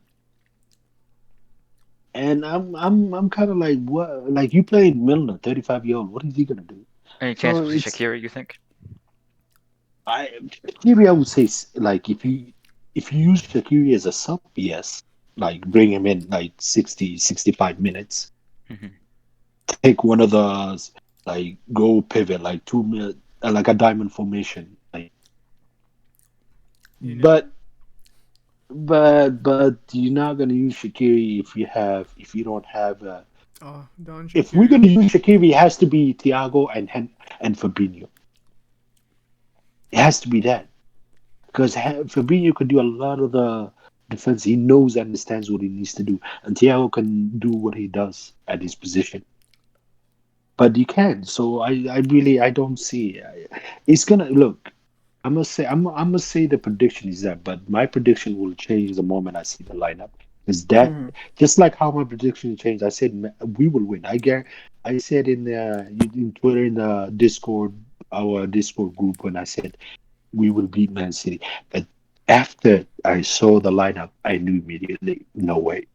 Then I changed my mind because I knew there's no way it's gonna happen. Hmm. My Well, prediction lies on the lineup that's gonna come out on Tuesday. yeah, So I think the that's what I'm lineup saying. that's really what's going to Yeah, dictate go it. ahead. And I know we mentioned it a second ago. You said the rest Robertson, and I said it probably wouldn't be a good idea because if you're going to play new center backs, you need to have that defensive cohesion in an important game against Leicester. And I think if they don't get rested, this Liverpool team is tired. This Liverpool team is not only By physically the way, tired, they're by the way, mentally by, tired. by the way, we have to also critique Salah's Champions League form. Yeah, He's yeah, doing. 100%. He's good. He's good. What are you talking about? His Champions League No, form He's is no, good. he's not good. He's not good. He's not good. Three No, he's goals, six scored. games. 3 goals, Bro, six what do you mean games. 3 goals, 2 penalties, bro? What are you talking about? One penalty actually. One penalty, okay, one penalty, and one was tap in, if I'm not wrong. It's not a this one tap is in. Muntahab and the one that went out tap ins and penalties. It's No, not even I'm a just saying. bro. It's 2 goals he I'm just saying. scored. I'm just saying. Because if my Mbappe does the same thing, you guys might No, he criticize him. has, No, Mbappe would bro. miss the penalty. That's a difference. Speaking of Mbappe, right, let's Yeah. now switch gears, right? To I this shit absolutely team. cannot wait for this game. Uh, So, instead of me talking, Pablo, you take it away and give us your thoughts on this game because we need the Barca perspective now. And I was hoping for more Barca fans, but like your oh, fan base isn't as brave as you I are. know. So like, it's, Sadly, yeah. Oh certain man. cowards don't want to show up. Like, Brave. just get exposed. Certain cowards. Oh man. All right. Let's see. Certain Where- cowards do not want to be seen I know, right? Yeah. here. Yeah. Oh man. Okay, where do I begin with this? Jeez. Let's just start with how. Let's start with Neymar. Neymar's out for 4 weeks, so he'll miss the game. That's gonna be a big help for Barca for sure. For sure, because I think if Neymar was there, that would have been, like that would have been rough for sure. If Neymar was playing, um, and Mbappe, I don't know. I have a good feeling that we have a chance now, since Neymar is gone. Cause Mbappe, I feel like recently in Champions League he doesn't show up. Sorry, Munta, but like in the final didn't do anything. Um, so and then who else is out? Is Verratti out? Look, I'll give you the lowdown on the situations, right? Because it has to be said, right? So like just briefly, this is like a really crazy thing, and I'm sure you're gonna get to it. But like like there's so many players missing from both these teams, Oh which yeah. makes it Mhm. really confusing. Verratti is a maybe, Neymar's a definitely, and most probably for both legs, and Di Maria is definitely out. Like Oh, there you for go. I don't know how long. So yeah, that's PSG's perspective. But yeah, go on. Damn. Okay. Yeah, so PSG under Poch, recently looking kind of shaky. Who did they play? San? I don't know how you pronounce it. Calm. Oh, yeah, okay, yeah. They only won 1-0 against them from Yep. Keane goal. Mm-hmm. Exactly. So, yeah. So that alone should be kind of worrying for them and PSG fans, but anyway. So now for Barca. Okay, so we're missing Araujo, we're missing PK, we're missing uh, Umtiti because Umtiti doesn't even exist anymore. He's such a garbage player. But we have Longley, Mingueza, and I think that's it, to be honest. Who's your right back? Right back is gonna be Mingueza, I think. Right? I forgot what happened to Dest. Dest is injured. Injury. Injury. Yeah. So okay, the right back it would be Mingueza, and then Longley, and I guess Umtiti's gonna have to play. And then Alaba. Oh wait, no, against Sevilla, Junior Firpo played as a right back. And Alaba But like, played come on, as a Pablo. right Like you're the one like Gina Bruh, Firpo playing against Paris. Relax. I'm just being real. Like imagine Mbappe against Firpo on the right. Oh my god. On the left, you Just mean? give him Oh, a chance. No, Mbappe's gonna be on the left. He's gonna be on the right. Imagine. Oh god. But yeah, okay, so so we're missing basically our whole defense, and regardless of, even if we had our full defense, they've always been shaky, so that's kind of worrying. But Ter Stegen is there, so he always helps. But our midfield is good. Our attack is good. That we've lately, besides the Sevilla game, have been playing okay. The problem is that like we instead of like winning from the beginning, we're like doing comebacks, which is definitely not a good thing. Should be winning from like the front foot, but it's gonna be a tough one, man. Especially that it's two legs, because I thought they were just gonna continue the format for last season and just do one game. But is it at the Camp Nou first, or is it at Yeah, it's at the new camp Nou first and first. Pocket Prince second. Oh, okay. Yeah, I mean they're empty stadiums anyway, so. But it's gonna be tough. I'm not gonna put a score because I can't do that to myself. I don't want to jinx it. Yeah, it's optional, so yeah. But yeah, You don't have to give them. I'm trying to think what. Because lately Barca have been playing okay, like I said. Yeah. Anything about Messi? Oh, Messi. Oh god, I forgot about Messi. He's been showing up lately. Scored 1 goal. What is he, like third in the Liga for highest goals? Right? Just Nasiri and Suarez ahead of him. Yeah. Yeah, and Nasiri and Suarez. Yeah, so he's third. I don't know, man. I guess because this might be his last Champions League with Barcelona. Who knows? Might go to PSG, might go to City. But I'm sure that if there's another humiliation, then he'll definitely leave. Like, there's no doubt about that. But I guess we'll see, man. I'm not gonna, like I said, I'm not gonna give a score because I don't want to do that to myself. But yeah. So those are my thoughts on that. Go ahead. Okay. Yeah, just before we move on, dude, like KJ's in this has access to this podcast like VC, right? I might have taken him off. I'll add Yeah, him right like now, let's get him on. We have a PSG fan on standby who would like to say a few things. So, yeah. but we'll continue with our regular order. So, Munta, I'm sure you have something to say about you know who. So, Oh god. I'll say this much right now, right? With the Neymar injury and potentially Verratti out, it's really gonna be the narrative of Mbappe versus Messi, just like at the World Cup. Yeah, and on that, So- like, can I say a quick word actually? Yeah.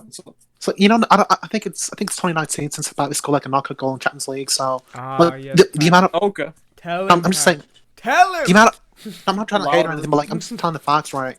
Like the amount of pressure like everyone's putting on the kid like on his own without Neymar is like Thank you. I don't Thank think you. it's justified. I'm just being fair, Thank like you. Yeah, but yeah, go on. Thank you. Like, Go on. I don't think it's fair to call him a kid anymore. What number season is it in the He's Champions 22. League? Yeah, he's still like 22. Yeah. So Munta, Yeah, your but thoughts? what number he's experienced? You know, he should be treated like a normal player, not some kid anymore. But I'm There's saying him like on he has like the room pace. to grow, obviously. Like so, give the kid time. We'll see. Okay, so how should I start, man? Because right now PSG are facing their nightmares, man. I'm sorry. Regardless of Barca shit. Let's actually I mean- start with Neymar. Let's actually start with Neymar, the injured players for PSG, and Okay. then go for a Barca perspective. So I'll guide you a little bit. Okay, so first of all, Neymar is the best player for PSG. Let's not fool ourselves, okay? Oh, 100% by a mile. Mhm. Yeah, and I'm from Mbappe stand, like, you know, kind of fanboy. But to be honest, for this kind of occasion, you need Neymar. Like for me, it's like this is like a showcase for Neymar. 222 million euros coming to Camp Nou, showing the Barca arrogant fans, you know, what this guy is. You're talking about arrogance. I'm flipping more arrogant than you. Okay, this was perfectly made. What could have This was been? perfectly made. Yeah. Wait. Before even talking about Neymar, how come Poch in the post-match interview? Oh, I wanted to play him. How dare you to play him? Because the same reason I criticized Thomas Tuchel for playing Neymar and big players before Champions League game, a crucial round of 16 game. How dare you to even admit that? Lie, run away. How dare you to even say with the balls that okay? I mean, there's nothing wrong to play Neymar in this kind of fiction. Get the hell out of here, man, What was it? A round bro. of six? A round You of know that you 64 are cursed match? club. What? It was round Wait. of 64. Yeah. Oh my god. Round of 64. 16. No, 64. Oh, my Round of 64 was the game they played him in. We're not being sarcastic. Yeah, it's actually yeah. the round of 64. Yeah. And how many times this bum needs to understand that, okay, PSG is kind of unfortunate club when it comes to round of 16. But the injuries, when was the last time PSG played fully fit in the Champions League big game fixture? I believe that's against Real Madrid first leg. That's it. Yeah. That's also 2018. It's been more than 3 years now. Actually, Almost 3 years. I think they played against Dortmund last season. No, that was not. No, Mbappe wasn't fully fit. He came from the bench. No, but didn't Mbappe? I thought he start the first leg. No. Because he made the assist to Neymar, didn't he? Like, No, that was the second leg. He was gonna bow. No, he was there in the first leg. Like, Oh, the problem first leg, was- yeah. But still, but Verratti wasn't there, I believe. No, Someone was Verratti- missing. Verratti got suspended in the first leg, but he played. Oh, He was again. there. Yeah. Actually, Yeah, Verratti didn't. We'll talk about him too, but like, yeah, I don't think he played that well in that game. But go on. Yeah, so we haven't seen since 2018 first leg against Madrid fully fit PSG because that team has potentials, to be honest, you know, to damage some of the big opposition. Mhm. And now we know that Di Maria is out. You have Verratti out, Neymar out. Okay, you don't have even Cavani anymore. You have Verratti's Icardi. fit. Verratti's fit. Fit? Are you sure? Yeah. Verratti's playing. Oh, thank God. Thank God, Yeah. man. So okay, at least Verratti's fit because I haven't read anything Verratti's fitness level because No, many he's people fit. say- He's playing. That's Are you sure? Keylor Navas are shouted to be available for the PSG match. Okay, for the that's Barca good match, then. Yeah, that's good then. So at least you know there's someone you know who's there. So you're telling me you're going away on Camp now. This is your like a dream fixture, to be honest, for PSG to take a revenge. And then there's again no Neymar. Oh God. So overall, when I see from the perspective of PSG, everything is falling out. When I see, and now pressures on Mbappe. People are talking about he's not a kid. His what do you call? He needs to perform. Wait, can you tell me other than Neymar who performed on PSG on big occasion? For example, when there's someone needs to Choupo-Moting. perform, right? Yeah, you're gonna laugh at Eric Choupo-Moting. Choupo-Moting. Wait, who assisted for that? Who created for that? That was Mbappe, yeah, with Neymar's through Yeah, ball. exactly. Mbappe was the one who gave him a cutback and Neymar's through ball. Exactly. So without flipping Neymar and Mbappe, there's no one. Not even Di Maria these days is performing without Mbappe and Neymar. Yeah, he's kind of washed. Like, Yeah. So you're putting all the eggs on the flipping Mbappe's head and you're telling him to carry. Come on, this is and let's not act as if Mbappe is on the Messi's level. So Messi's on a different planet, okay, right now, even right now. So you cannot just say, oh, Mbappe, you know, let's fire everything on Mbappe like some of the people, some of the Liverpool fans from this chat, they want to say they want to push this agenda narrative, you know, when it comes to Right. Mbappe. You can name names. Go ahead. Can you, my you days. have my permission, dude. You have my permission. yeah.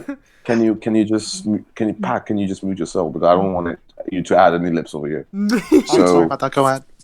Yeah. So after don't listen to him. You can give any of the commentary you want. Actually, packed. So, no, then I continue. believe this, but I believe this disrespectful towards me because I didn't interrupt anyone. We're just joking. Yeah, I didn't interrupt anyone. Yeah. You literally I'm interrupted sorry. twice and said sorry to I want interrupt to. one time. I want to interrupt. Go Do ahead. it I'm just again. joking. Nah, I'm just kidding. I'm just kidding. No, I'm just kidding. Anyways, Continue. yeah.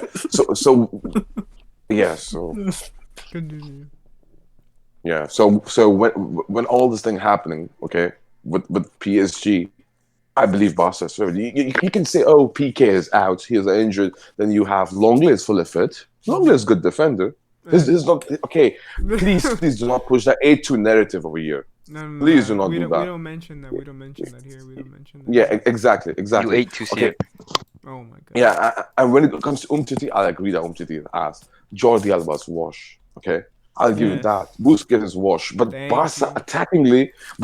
attackingly, it looks better than PSG right now. Facts. Like how can you deny that? Like Barca's, even though they're conceding 2 goals, they're scoring 3 goals. They're winning every game aside from the Sevilla, the last game they played. Mhm. I believe Barca's playing as more unit attackingly than PSG. And for me, this is the worrying part for me. But defensively, PSG is solid this season. I believe, like Marquinhos, then you have likes of Kimpembe has been so good defensively, and in fact last season as well. Yeah, he's been good for like for 18 me- months now. Sorry to interrupt. Yeah. Like, yeah. No worries. So when it comes to PSG defense, Florenzi, I believe Florenzi can do something. Come on, I want that Roma Florenzi back. For me, that fucking as a Madrid fan, as an Mbappe's fan, I want PSG. Oh my God, I want that- PSG to win that. that But goal. I'm afraid. But I'm afraid of Griezmann. I'm afraid of like Messi. I'm afraid of I'm afraid of Dembele. You know, to be honest, for me, this is a worrying part. So for me, I believe Pochettino will go with the deep block system. If only 5. He have to go with the deep block tactic, I believe, and that's the best one to tackle this Barcelona right on Camp Nou. And 100% Mbappe and all these players have to use space. I believe Pablo Sarabia will start on the right flank for PSG because that guy's spacey as well. So you have to use wings. And Icardi, please, mate, step outside the box. Please try to link up. Please, you cannot it might be box Keane. motion. It might be Keane. That To would, be yeah, fair. they'd probably put. Yeah, it'll probably be Kane. Yeah. Yeah, he's Mo- shown Moise Kean, yeah. preference. Yeah, he's Yeah. shown preference for Moise Kean in these. He scored in the last games. game, so. No, if Moiskin is there, I believe he's better footballer than Icardi, 100%. He's a lot quicker for sure. No, yeah, but like, I believe Moise Kean is better footballer as well because for me, Icardi is like a fox in the box, is like box merchant. So when I see these kind of games, for example, the PSG situation, you need someone to to come out of the box, to link up, to drag defenders, and one more thing, Mingueza. I hope he plays Mingueza as a right back. He has no please. choice. Bro, he has they'll no get choice. exposed. Yeah. Yeah, No, Like I we said don't earlier, know. like FIFA against I don't Mbappe know, is just man. like I recipe don't for know. disaster. No, I don't know. No, please relax. Stop being arrogant, Pac. Please, you cannot. I'll explain like why he will go for that because the thing is he's going to go for Mingueza at right back. But yeah, go on. Yeah. So for me, ultimately, oh my God, Ter Stegen, man. Ter Stegen is in good form as well. Very good. If you see, yeah. So this is like I'm being pessimistic as a Mbappe fan for this game. I'm sorry, I'm being pessimistic. So I'm giving Barca a favorite, 60-40. Hey. Yeah. So I like. Should I give my predictions as well? Yeah, if you want, it's optional. So yeah.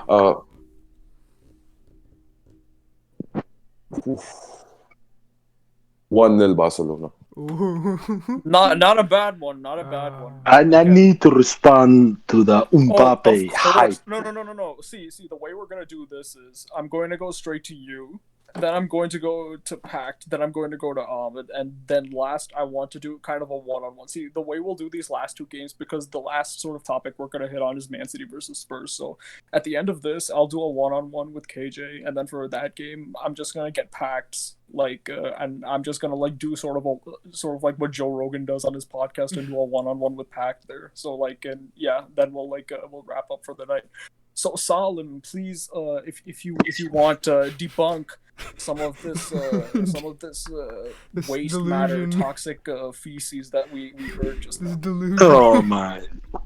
First of all, with certain parts I will agree with Munti here. Okay, the part of Neymar's injury. Why in the freaking world will you play a game Wait. where you can give him a day Salim, off? Salim, wait. Hold on, Salim. Let me just answer that for you and Munti, because I know you guys don't watch PSG like avidly. Why would you? Because you guys aren't fans. But anyway, Yeah. Neymar was coming off that ankle injury, if you guys remember, in December, I believe it was, where the ankle injury where people thought he was done. He hasn't played a full game since. So as a manager, you look at a team like, okay, this is an easy team. Neymar can get rhythm and get back into form for the game. So, like I say, I'm not gonna say everybody can say, why are you playing Neymar? You know that you can obviously say that, but Poch being a new manager, to actually say you're not gonna play Neymar and ice him out until Barca, I don't think that's even, if he played against Marseille, why wouldn't you play him against in this next fixture? No, you don't, because there's a 1 week, KJ brother. Come on. It's just a week, 6 days. You know what I'm saying? I mean, You don't play him bro, against Marseille Olympic. You don't play him against in the rival in that match, if anything, because of Alvaro and all those situations. So if he survived that, why not? No. You should have instead of played against Marseille instead of playing against this shitty team. I don't know how to Yeah, but say it. Didn't he play? Okay. If he came out of that game free from scratch and everything, this game 6 days, biggest game, Champions League. Take the gamble. Don't play him. Simple. Thank you. Wait, you said take the gamble Thank and don't play him? Yes. No, I mean yes. the gamble of leaving him. Like, you don't even play him. What is the reason? But you guys, did you not hear what I just said? He didn't play a game. He only has 2 games from the Barca fixture to his injury, from his injury. Okay. Didn't he play against Marseille before, like a week ago or something? Yeah, he That came was from the bench. He that came was from the bench. that was a week He ago. came That from the was the bench. last game. What I'm talking about. He played No, but he like came from the 45 minutes in bench, that match. KJ. Huh? How many times? How many He came minutes from did the he? bench against Marseille. That's what I'm saying. He came from the How bench. many? That wasn't a Okay, full how many game. minutes did he play? How many minutes did he play? Like 45 minutes. Okay, then I don't give a Yeah. shit. Don't play him. Yep. Salim, you Don't play. say- I don't the give thing a is, Salim, bro. I Bro, get it. it's I get it. I hindsight. get it. Bro, I it's get it. hindsight. I get it. You can say that. If it was Tuchel, you guys have all right, but it's a new manager. Like, you can't just say don't play the star player. You think Neymar's gonna say KJ, it's fucking 2 pence fucking rational over here. When you know that Neymar has been one of the most unfortunate player when it comes to round of 16, why you risk him, jeopardize him by playing just 6 days before the game? Munti, yes. Six. Come on. You as a fan, can say that. What I'm saying is, How many times we have criticized PSG board or managers before for allowing Neymar to play before the games? How many times? But Salim, I mean, what I'm saying is, listen to you guys. You guys said so. If that's the case, why are you even surprised? It should be the normal at this point. No, of course I'm surprised because it cannot be normal. It's normal, disappointed but not surprised. No. It's yeah, not. I mean, like that's how I feel about it. Like, no, it's blunder. No, it's blunder. This is what your blunder is. Not only that. Not only look. Let me say something. It's not about we don't say that. We would not to be surprised. Are we gonna be surprised every fucking time this happens? Okay, so Salim, wait, Salim. We are not surprised. We are not. Question for Salim and Munti, right? You guys, Neymar plays against Barca. He's shit. He's shit in Barca. He plays shit, right? What's Bro, wait, Salim, and don't sugarcoat it because of the situation. I'm not gonna sugarcoat it. I'm not gonna sugarcoat it. But wait, if Neymar plays shit, Munti and Salim are going to be the first people to say, "Oh my God, Neymar, he plays so shit. Why is he playing on the show?" That's a criticism. That's a fair criticism. No. That's a fair criticism. Okay, but Salim, the reason would be no. Let me. No. You're not gonna jump with this. Okay, let me just say this. That's a fair criticism because he played the game. We expected him to play the game, but this is a fucking injury he got right before a fucking Champions League game that is important. That is against his previous team, and that means also PSG needed a fucking revenge against Barcelona, and now he's out against both. Wait, Salim, did you hear what you just said? PSG need revenge against Barcelona. Yeah, why not? So they need their best player. PSG is still playing against Barcelona. Like it's yes, Who's Mike. the best You player? said Who? No, no, no, Neymar. no, no, no, no, no, Who's no, the best no, player? no, It's no, just no, Neymar. no, no. Who's Yeah. the most important? Who's the most important Neymar. for Neymar. PSG in Of the course, Champions League? Neymar is the most No, important no. player. Can Of you tell course. me what happened? Can you tell me what happened the last 3 times you didn't play in the Champions League in the round of 16? What happened? The team. You were out. Wait. So No, no. okay, Well, you out, right? You okay. out. You Listen. got kicked Okay, out, what right? happens when he didn't play? He was injured. Verratti was injured. Marquinhos was injured. It wasn't just Neymar being injured. If you look at the banter, people say, "Oh, Tuchel lost to a man's UP side," but they don't tell you how much injured players other than Neymar there were. When Neymar played, Verratti was still injured. When they went to the quarterfinals. Okay, yeah. Didn't they go to the quarterfinals and beat Dortmund without Verratti? The second leg Verratti played. Dortmund was round of 16. Let's talk about Atalanta. Did Verratti play against Atalanta? No. Yeah. Okay, so now that see, this is what's funny. It's a double-edged sword. No. Wait. Neymar is the most important player. Wait, hold on. We're gonna talk. If I was defending PSG, you would say, "Oh, Atalanta, they're not even a good team. Their PSG should win." Now No. Never said that. When did we say that? When did we say that? No one said that. We said Neymar beating Atalanta without Verratti's presence. Simple as that. Yes. But what I'm saying now, because the argument looks so Neymar is way more important to PSG than Verratti. Simple as that. Huh? Neymar is way more important for PSG than Verratti. Okay. So that's the point. Neymar is the best player, the most important player for PSG. Okay, first, that's what I agree. Okay, Muntaha. Shut the hell up with your... Oh my... Bro! Some of the things that I've listened to you say about, like, oh, this thing, this way, and I see this way happening. It disgusted me listening here, man. I had to, like, mute myself not to listen. Seriously, Muntaha? Repeat? Really?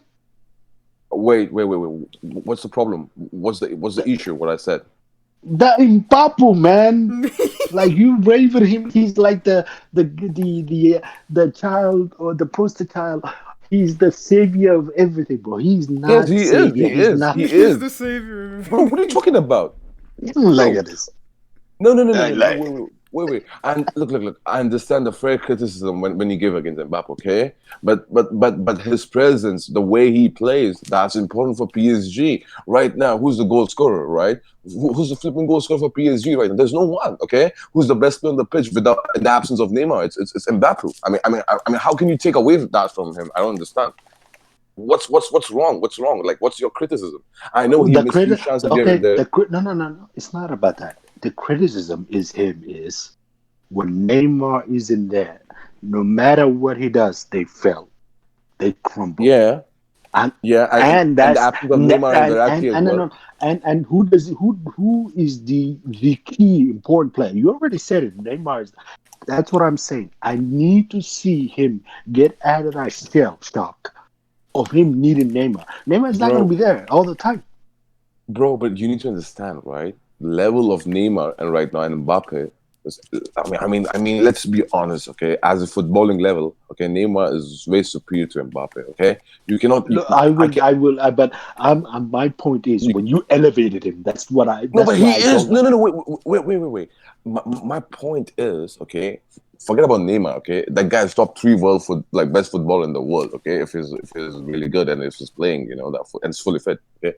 But my point is, okay, when Mbappe, whenever he plays, he usually like plays around like the scrub PSG players in Champions League, okay? You're telling me what happened against Man United. I mean, I know Man United was shit as well, okay? They were playing with the B team, C team, okay? I'm not taking anything away, okay? But away, like on Old Trafford, I mean, Mbappe usually performs. It's not Mbappe's always shit, man. Okay, but everything it's about Mbappe. How about Buffon's error? How about PSG defensive error? PSG has been known for bottling. I'll give you that. I'll give you that. Wait. PSG has been known for bottling before the arrival of Mbappe. Prior to the arrival of Mbappe, PSG has been bottling in Champions League. We know that. We know they bottle us. We know that. We do know that. But what I wait. Question. You said they're bottlers. Let me disagree with Salim, and then KJ can give his point. So let me explain.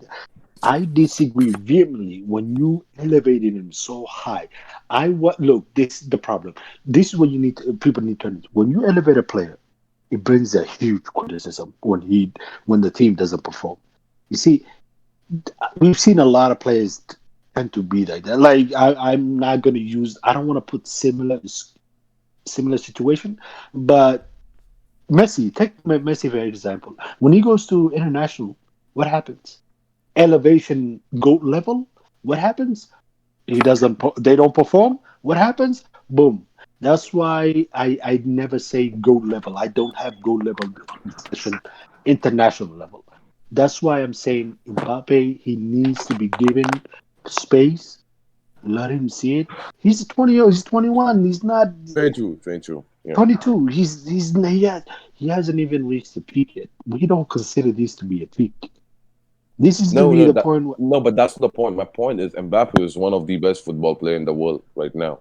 No, He he's is. one He of the is. best. Look, he's one of the best players in the world. No one will disagree that. But what I'm saying is when elevation goes beyond that, like he's a savior, for example. I don't like that because No, savior but Salim, means. can you tell me who's better player right now in the absence of Neymar than Mbappe right now in PSG team?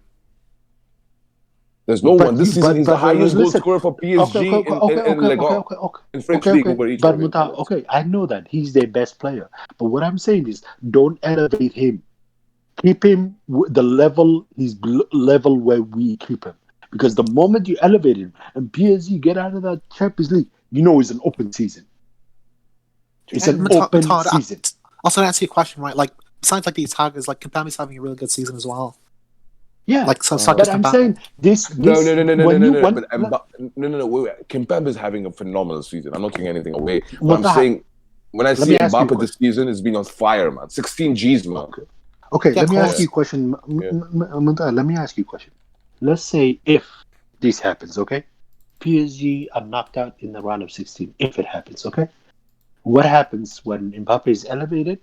And let's say Mbappe, first leg he performed okay, second leg he disappeared. What Bro, happens? What? Who? bro. No, no, no. I Is Mbappe wait, criticism? Is the criticism of Mbappe when Mbappe gets criticized? Is it gonna be so heavy that people bro. We would have to have? see Salim. I understand your question. Okay, I understand where you're coming from. But I'm saying that if that happens, we have to see who's at the fault. Is like Mbappe at the fault, or which attackers are at the fault, or defenders at the fault? Because I'm, Salim, PSG. go, Wait, wait. Munti. I'm sorry, my bad, Munti. My bad. Go ahead, Munti. Yes. Sorry. Yeah. So if you see Mbappe, right, we have to see. We cannot. This is hypotheticals. You're coming up with because if Mbappe missed tons of chances and PSG out of round of 16, something like that, 100% I'm going to criticize Mbappe. Okay, but the point is that guy has been the best attacker in the absence of Neymar for PSG and being the best player in the French league, who's been top scorer in the French league as well, and created tons of chances for PSG right now, where they are struggling in Uber Eats right now. I mean, struggling okay. means they're getting challenged. I mean, Okay, they're let me. No, no, no. yeah, I yeah. understand your point. I will agree.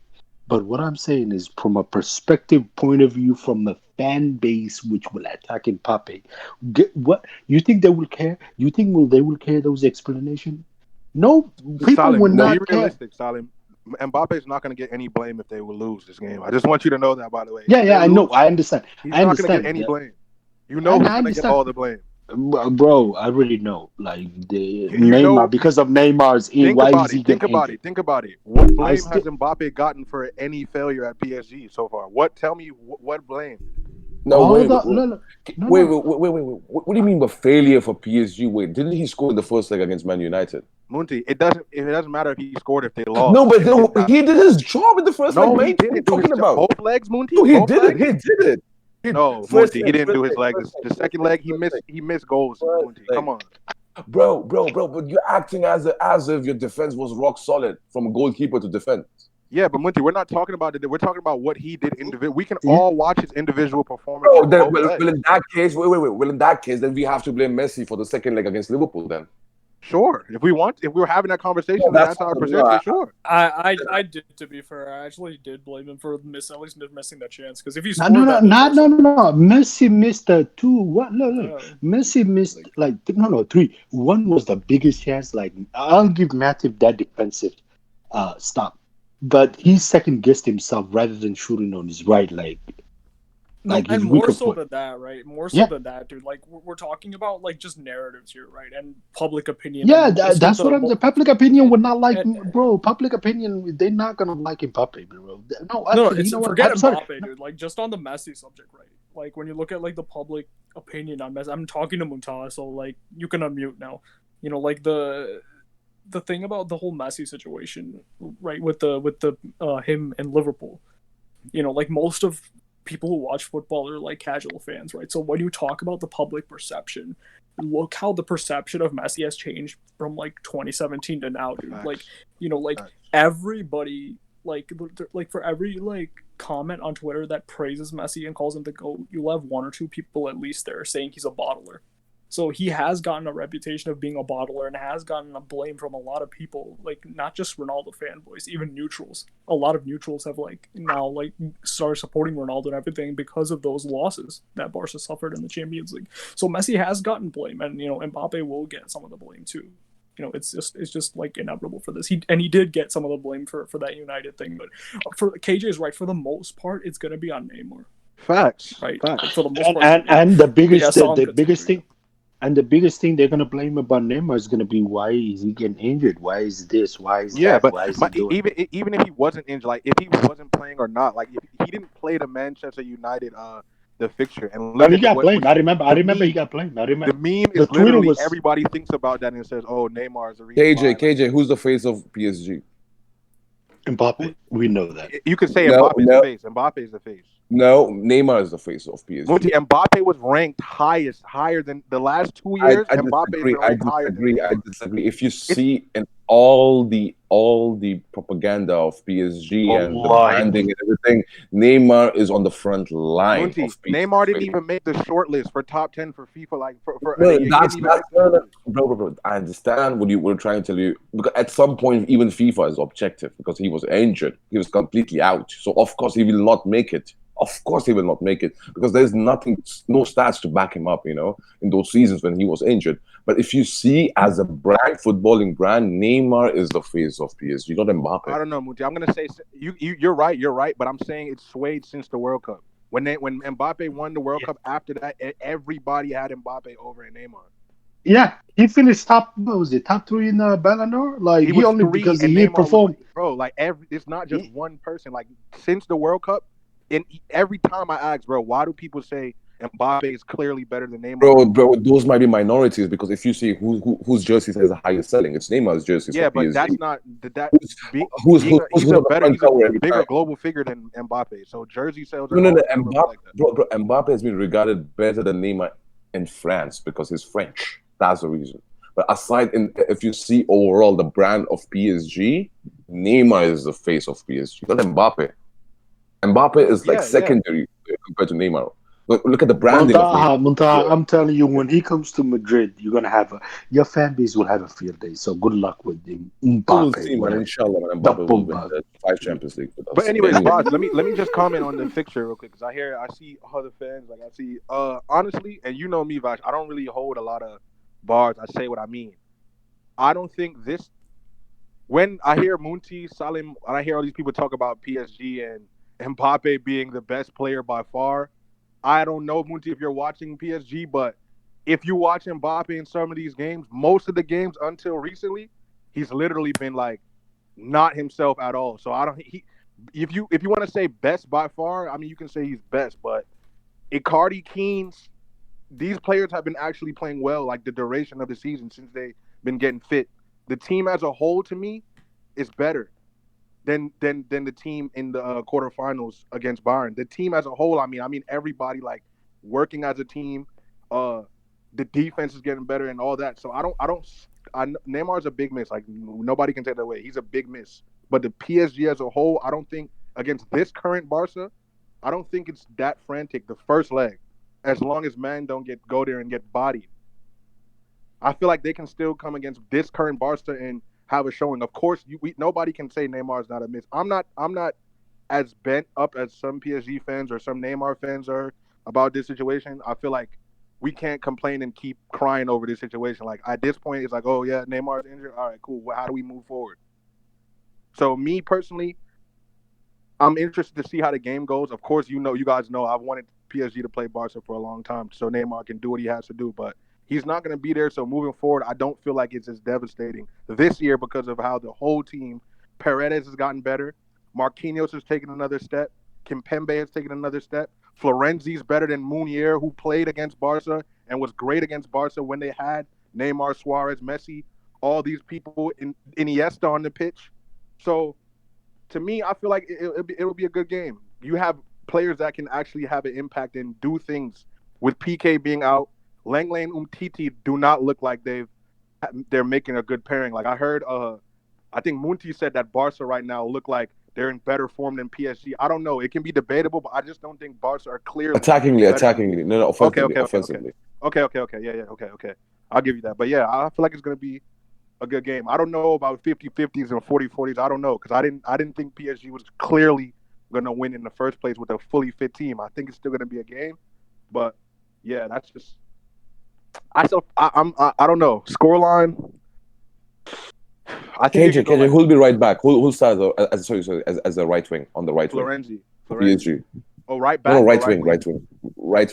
I'm hearing. I think he's gonna go with Sarabia over Draxler. Sarabia. But I wouldn't be surprised if Draxler did start, because we know what Draxler did against Barca the last time they played. So not the remontada, of course, but before. So bro, but to be honest, I don't think so. They should start Draxler. He might know. I don't think he's gonna start. I think it is gonna be Sarabia, like you said, Munti. Okay. I think it's gonna be. I agree with that, by the way, and KJ, we'll definitely get into that because I have like some back and forth with you to do because you're gonna go last. So let's hear from some different people, dude. So let's hear from Ahmed. What are your thoughts on this game? So then Ahmed, Pact, and then Annie. So yeah. I've told this to KJ, I've told this to Muntaha, I've told this to everyone. You know, the running joke that both of these teams are cursed in the Champions League until they play each other again. Yep. Because I'm telling you, Neymar and Barca did some witchcraft to do that remontada. That wasn't a normal. That wasn't like a Liverpool, Anfield, or Roma situation. There was black magic involved. That was the real juju, Ahmed. That was the real juju. That was a deal with the devil, yeah. So I used to always say I've said this since I think it was the Roma comeback that they've been cursed until they have to play again. And look what happened since. I mean, arguably PSG had a good season last season. To be fair, that was like their first good Champions League season. They reached the final, but I mean, still came up short in the end. So I don't know if I'd call that a particularly poor Champions League season for PSG, but it is what it is. But when it comes to right now, I think this game is probably one of the most unpredictable ones, if not the most unpredictable match, because you have so many different injuries, as Vas touched on earlier. Both teams have a lot of injuries. So it's not all about Neymar.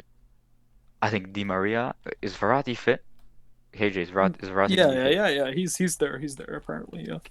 Okay. So they have Verratti, but I think Di Maria and Neymar both like at the same time is a big miss. Because I know like someone said Di Maria was washed earlier, but he still performs when they really need him for PSG. A lot of times he's had big performances, such as, for example, I know it was a group stage, but remember Real Madrid in, I think it was last season, the group stage when they beat us 3-0.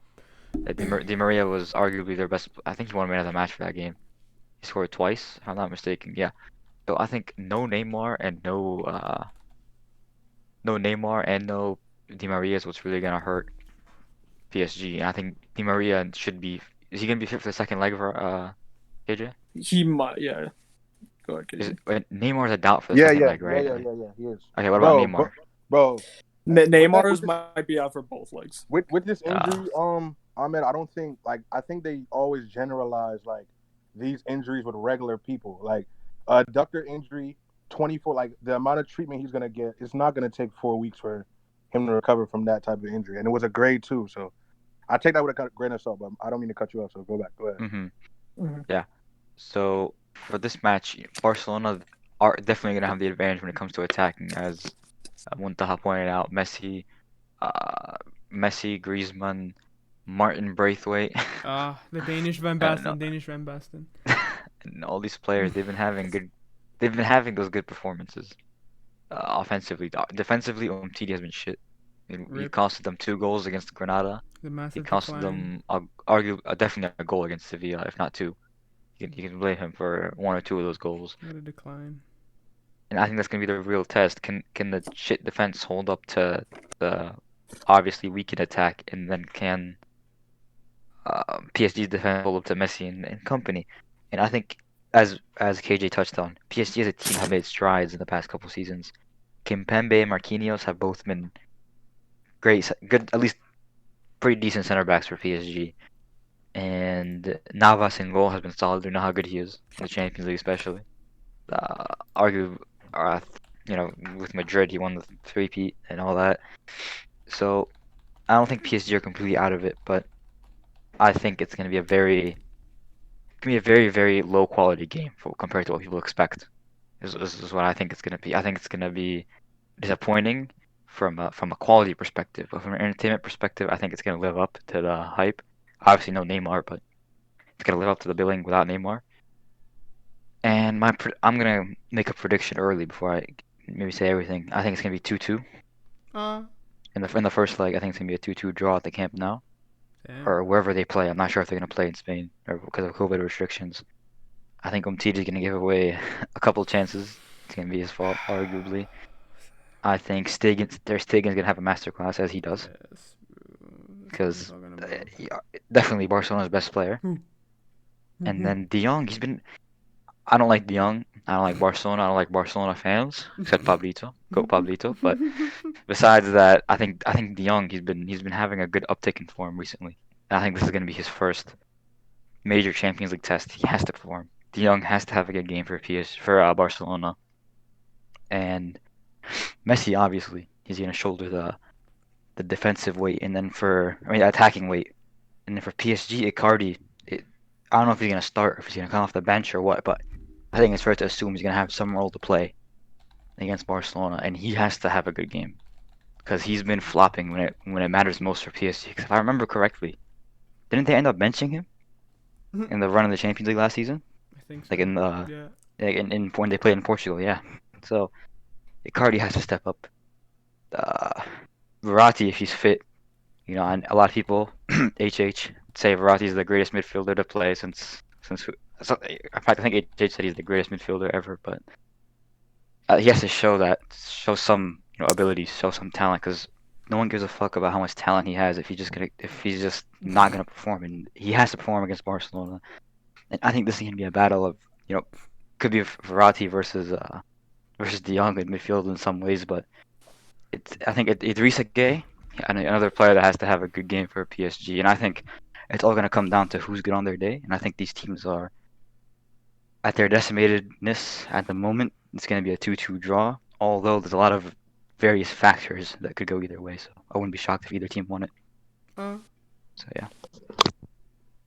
Okay, so next Pact, and then after Pact, we'll wrap it up with a back and forth with our PSG fan KJ. So yeah, Pact, a potential prediction, and how do you see this match going, and who currently has the edge, if anybody.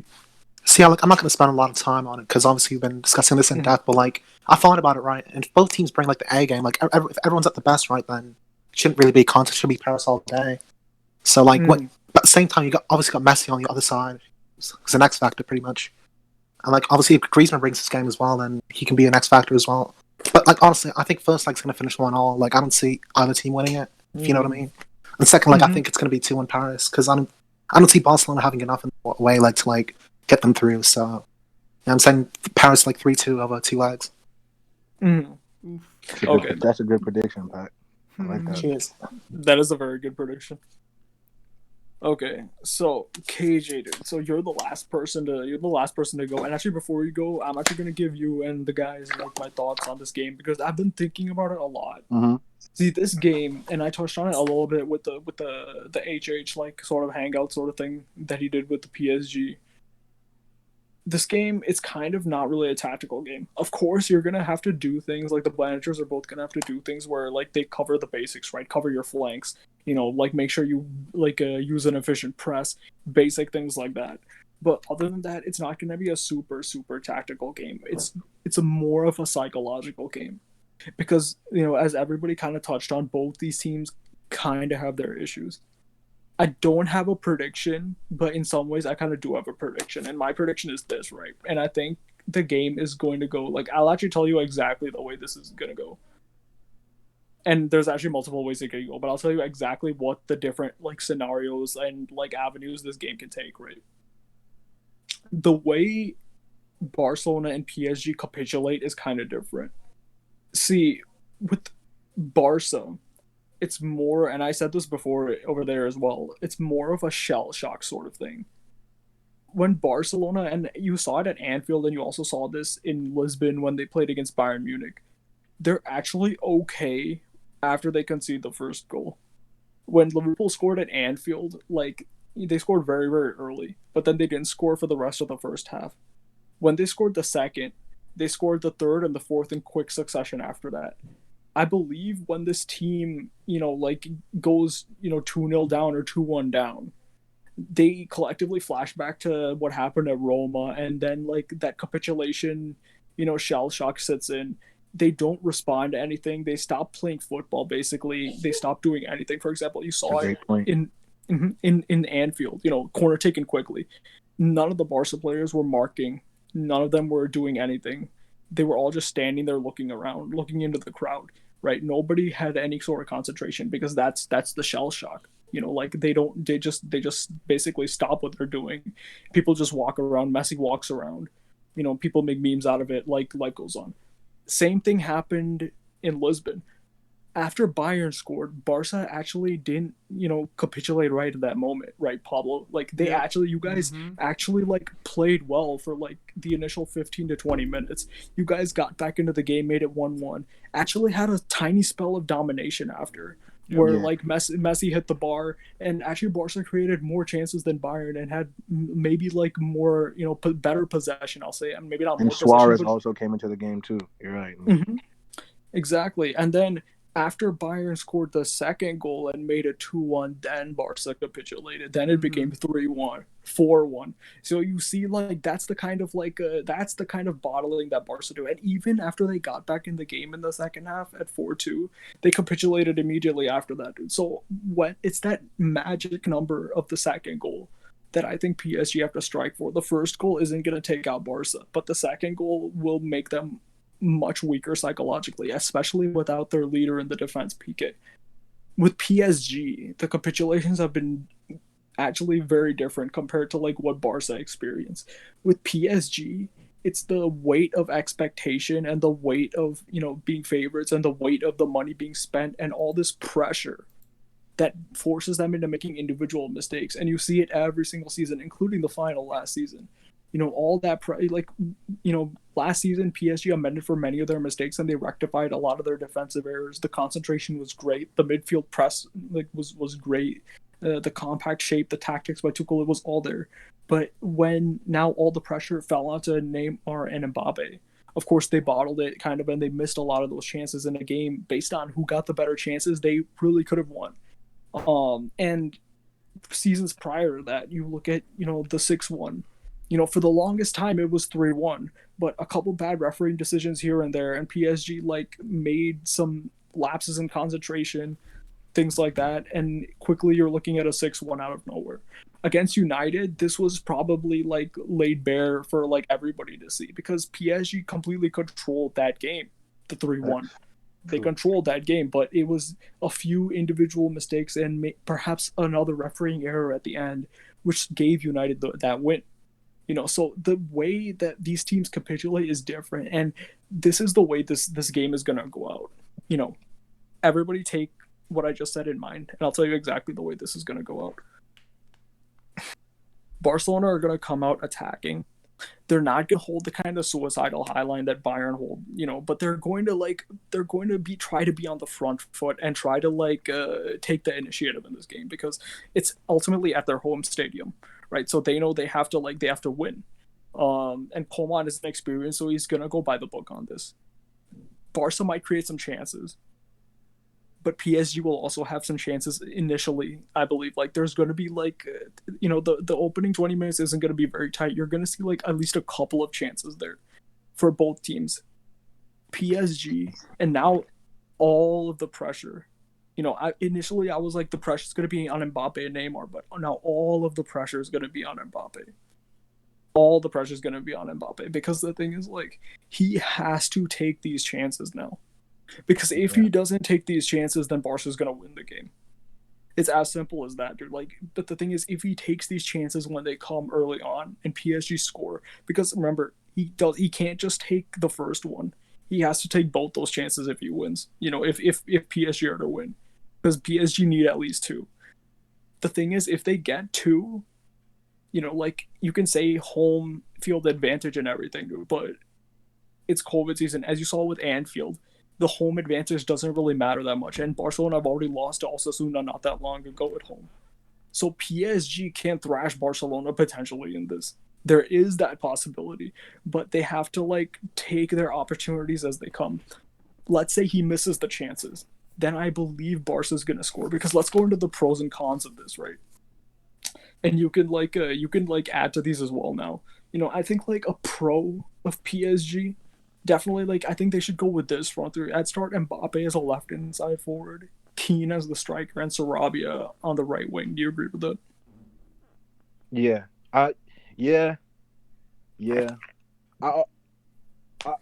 think a 4-4-2 with, depending on, it's also the midfield options as well, because if you're playing, if you go 4-3-3 traditional, which I think he's gonna opt for. I don't think he's gonna do the suicidal Unai Emery go to Camp Nou and have Lo Celso and Las Diarra or whoever's in the midfield to park the bus and pray that you just survive. I think he's gonna play a 4-3-3 because of the emergence of Kimpembe and Marquinhos, and try to dictate and like play survive. Like, you know what I'm trying to say? I don't think he's just gonna park the bus, but I think he's gonna play a survival thing. And I also think, like you said, I think this is where Mbappe has that breakout game. I could be wrong, but I just feel like it's been so long since Mbappe has had that explosion.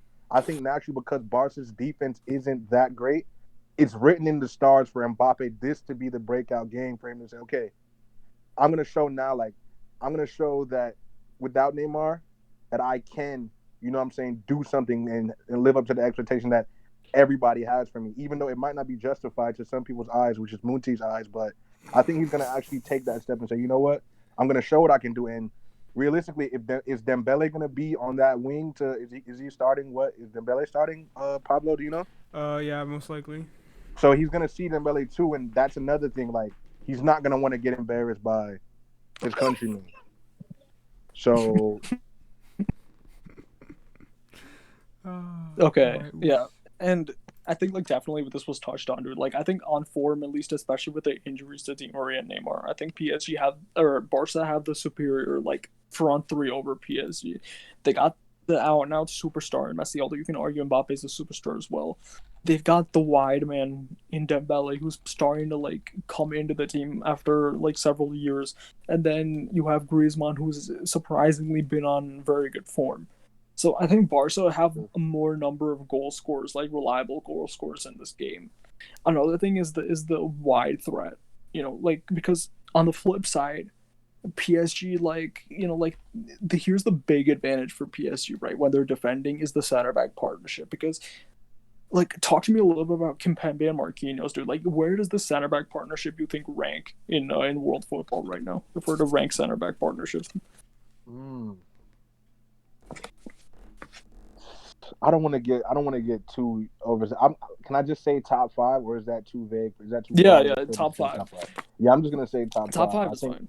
I think right now they're top 5 because Marquinhos is taking the step of, like, Thiago Silva, all the leadership that Thiago Silva admitted, and he has the qualities to back it up. And he, can you guys still hear me? Yeah. Yep. Yeah, and Paredes' play, I think that's another key thing. Like, Paredes has taken a half of a step as well, and how he knows where to be, when to, when to speed up the tempo, when to drop so Mhm. Verratti can press more forward, when to tuck in and help Mbappe link up. I think it's just a better overall flow from the center backs, like you guys said. Marquinhos has good ball playing skills. He's good on the ball. He doesn't really make too much rash decisions. Kimpembe does have that he has that dribble in him where he might dribble under pressure and try to draw a foul, or he has that. So that always kind of makes you think in the back of your mind. But I just think to also piggyback off what I was saying before I stopped talking, that I also think Barca's gonna focus heavy on Mbappe. Like you said, the first 20 minutes, I think they're gonna try to shade him out. So I honestly think the other attackers are also gonna have certain chances because of the attention that they're gonna try to draw to Mbappe. And Dest is starting as well, right, Pablo?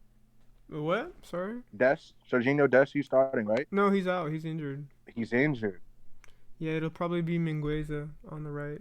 Ooh. So that's another, like, you know what I'm saying? That's another thing, because it's like Dest was finding form. Well, what I was watching, Barca, he was finding form. So I don't know. It can be really iffy. It can be iffy.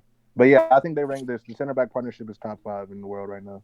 And I think, dude, like, their command of the box and everything is great, but like defense from wide areas is gonna be like a problem for both these teams, dude. Obviously, you've got Mingueza on the right, at right back for Barca. See, on attack, I feel like both these teams can hurt each other, right? Because like Barca, like they have like really good width in attack from Dembele on the right, and people are saying like he's kind of washed, which he is. Alba from the left, but Alba is still a crucial part of Barcelona's attack and a really dangerous player. And those guys are gonna hit low crosses in. If they were hitting traditional crosses in, dude, like Kimpembe and Marquinhos would like easily like collect those, and win those. But these low crosses and cutbacks and late runs that these guys make can be like really tricky. So playing Sarabia on the right is going to be crucial, because at least he tracks back a little bit, and he has good work rate. So like he needs to like pin Alba kind of. And for Barca, I mean, I don't know what to say, dude, because like unless PSG just have a really bad day or Ter Stegen has a really good day or a mix of both, dude, like at the very least, I'll tell you right now, PSG are gonna get a lot of chances in this game, like because of like that the injuries to that back four and Mbappe. I think Mingueza is probably gonna have a nightmare trying to defend against him. Like Pablo, I'm sorry, but like don't worry, I know it is. This would be a really good game for PK, because especially without Neymar, who knows him well, PK like against this team, like where he's not facing like Di Maria, he's not facing Neymar, players who know him, players who are good on the ball, like he would be crucial in leading the back line and marshalling that defense. I feel like if Neymar was fit anyway, I feel like for some like just something in his head would, I don't know, like just the fact that he's playing against Messi, he'll like. Since they're really good friends, so I don't know. I had that feeling. Not too, that he'll like honestly, bend over for Messi, but like he'll just. It's like a mental block, Like it's like the same sort of feeling that happened where Ter Stegen saw Neuer in that 8-2. Like when he saw Neuer, he sort of felt the pressure of like living up to expectation and like trying to prove he's as good as Neuer or better than Neuer, right? And then he made a lot of mistakes, so it's kind of like the same thing right over there. Like, so I get where you're coming from in that, and I was thinking the same thing, but the key thing here is the midfield battle. And I really like that you said, KJ, that like, Pochettino might go with the 4-3-3, because I think PSG will need the numbers in defense. And here's why. Yeah. I think when, like Verratti's insanely press resistant, right? But the only times like I saw PSG's midfield getting really, really overrun is when they face like an intense, like sort of gegenpress, And we saw it with Liverpool away. The 3-2. You saw it with Dortmund away. Like those Dortmund played a really physical like double pivot in that game. And and Verratti had an okay game, but he didn't really have his best game, and he wasn't really effective. Right. Is because the Dortmund players, like, they felt the crowd, they got energized, and they played with like such an intensity, and I said to you like way back then, the intensity is going to be crucial, because Dortmund are going to come out raging and press like crazy, and that might like hurt PSG, because it can create turnovers and things like that. That's not at all what they're going to be facing here, which is a really good thing. So the midfield battle, especially if PSG go with a 3, is going to be really even, because Barca's midfield, they're more technical, and like they're not really like a high pressure midfield. Like, can De Jong press? I don't think so. Can like Busquets, like, does he still have legs? I don't know. So Right. like the thing is like I mean that could really go either way, and Verratti can take control of this midfield, and that's why it's really important. Like it might even be more important that he's fit. It might even be more important that he's fit and not Neymar, dude, because the midfield battle is really that important, you know, in some ways. So like that's honestly all I got. I don't have any predictions. So KJ, like I mean, But you guys are forgetting one thing, right? Mhm. You guys forgot to discuss about this guy, man, Griezmann. His work rate will be excellent on this game, and he will definitely track back. So if he's playing on the left flank, so he might definitely go for the double, like he will double up with Jordi Alba. So he might drop deep to help Jordi Alba defensively. So that's also a worrying part for PSG, because whenever Griezmann plays, oh my God, defensively he gives them so much, man.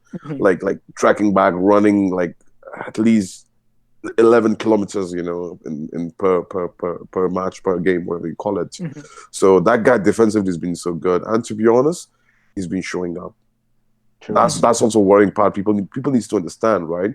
Because Griezmann and Messi, that kind of link up, if that clicks for Barcelona, that's worrying for PSG. Again, people are sleeping on Griezmann because you know what they're talking about: Dembele, Messi, Frankie De Jong, and all these guys, Jordi Alba. You're forgetting But Braithwaite, Griezmann, the greatest Champions League goal scorer in history. Woo, woo. Let's go, Ahmed. Let's go.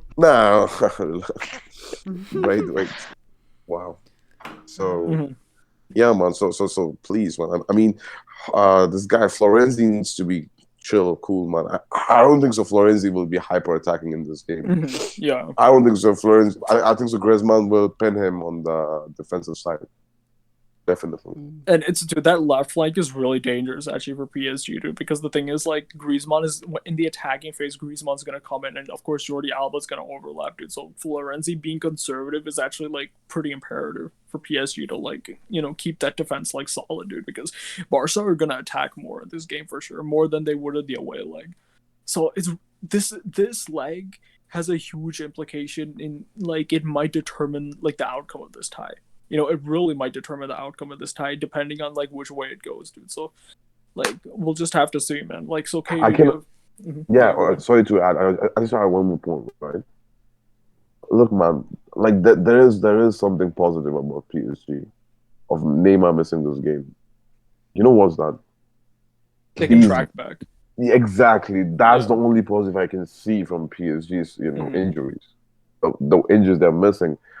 But I hope Coman goes for Haaland. I hope Coman goes hyper attacking. I don't think he'll go hyper attacking, but he'll put some like initiative, dude. Like he'll attack a little bit more. Like he'll try to like at least initially attack PSG. Like what if Anish? What if Coman like he flips the tables, right? And if he becomes conservative, now he forces PSG to come out of shell. Now what? Then it's gonna be really difficult. Then Verratti, dude. It's actually all on Verratti. Like, what do you think, KJ, dude? Because I think there's all the pressure is gonna be on him as the creative dribbler in the team, the most talented player, like on the ball, right? Like you would like trust him to do something then. Yeah, I think another thing before I go on that, I think another factor we're forgetting is Gana Gay too, as the destroyer in the midfield, like to kind of deter the offense of Barca. He's another factor that a lot of people don't talk about, but he actually makes a difference when he's in the midfield with Verratti and Paredes, because he gives them way more ability to know, like, okay, we can kind of attack more because we have somebody like Gay there. But what Munti's saying, I think that's where Poch comes in, because Poch with this PSG team, he has the option of switching to an attacking lineup, which will kind of put pressure. If you put an Mbappe and a Keane or Mbappe and Icardi as the two inside forwards, and then you switch to kind of like a 4-4-2 on when PSG are in possession, then it puts immediate pressure on Lenglet and Umtiti as a partnership. And like I said, that's where I feel like the chink in the armor in Barca is. If he goes conservative, and then Poch switches to the 4-4-2, and you have Mbappe and you have Icardi or Mbappe and Keane, and then you're looking and you're like, okay, what is Lenglet and Umtiti are they gonna be as solid as they're supposed to? I don't know. I don't know if that even benefits Barca if they go conservative, because then you limit what Messi's gonna do. Messi's gonna have to drop way deeper to collect the ball. And no, but KJ, you need to understand, right? Because that's a possibility. because No, they it don't is. want to concede goals. They don't want to concede goals, man. Barcelona, No, because but here's the thing, dude. Like it's actually it might have a actually it's not a bad thing if Coman does that, dude. Like it's actually not a bad thing because I'll tell you why. Number one, Barca aren't used to playing that style. And the thing is, like, if they decide to sit back and there's pressure put on their defense because like PSG have good attackers, it could be a disaster. That could be disastrous for Barcelona if they go with that, right? Because it's fundamentally changing the way they've played all season. Like coming with that conservative an approach. If Coman goes with a 4-3-3, what the obvious thing KJ for Tuchel or Pochettino to do is replicate Tuchel's template from the time Liverpool. you guys beat Liverpool, dude, and counteract that 4-3-3 with a 4-4-2. And I actually would put out maybe a Draxler on the left flank. See, start Mbappe and Icardi as you can use Icardi if Barca sit back because like you don't need many guys to track back, right? Put Icardi between the left back and the center half, and put Mbappe between the right back and the center half. Like I think Minguenza and Longley, that'll like constrict their back four, and then your wingers Draxler and Sarabia are gonna have acres of space on the flanks, and then if you just keep hitting balls in, dude, their defense is gonna fold. These guys are not good, especially without PK to like stop the crosses from coming in with his height. You guys can do a lot of damage. So actually, I think that's where Florenzi comes in with his crosses, which is he's been providing something to PSG this year.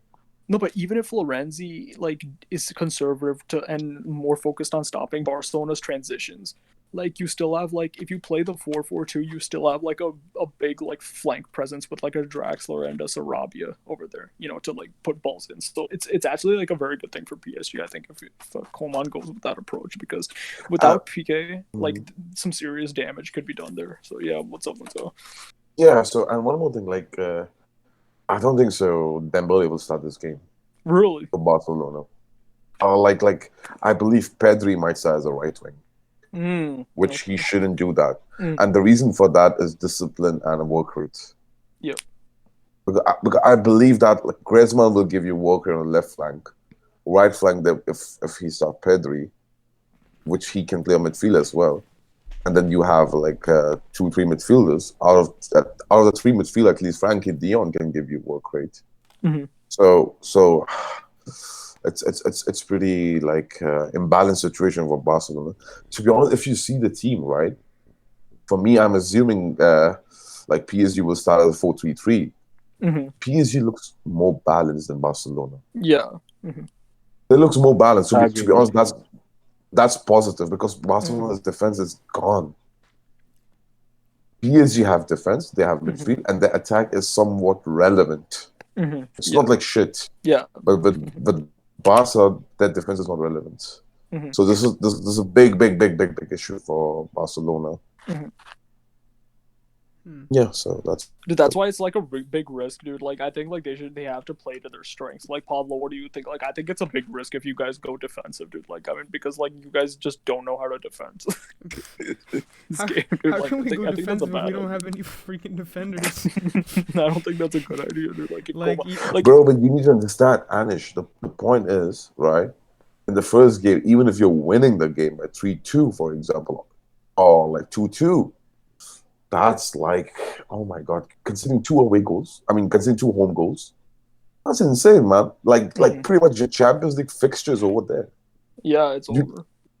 Yeah, because if for example, if PSG is coming with 2-2, my god, they're celebrating.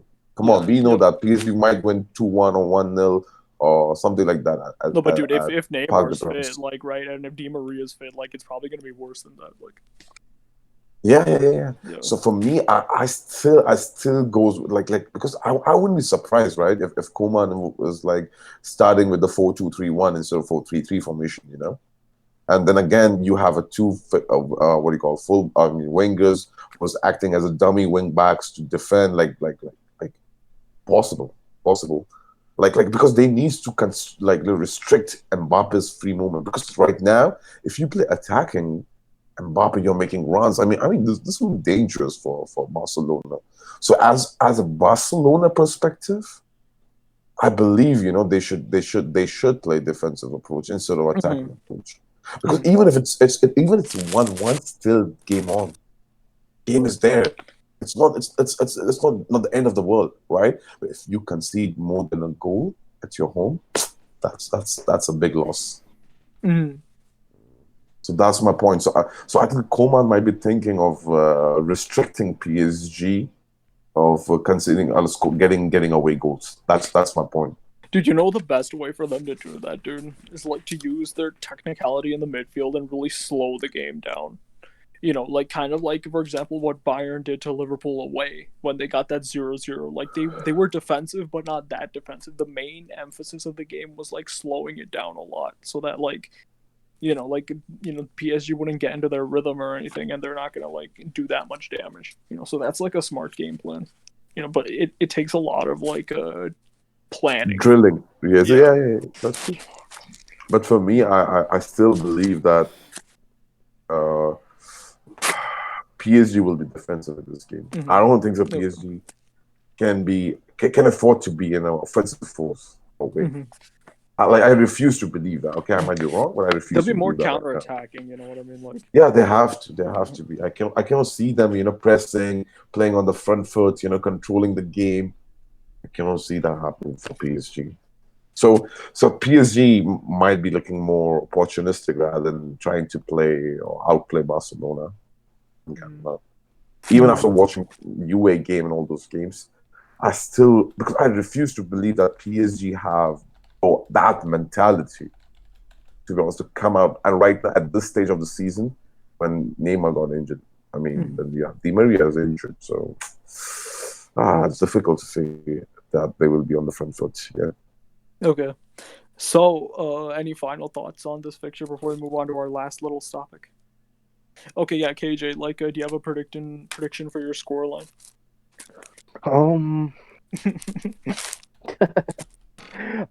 I have a few. I think 1-0, 1-1, or 2-1.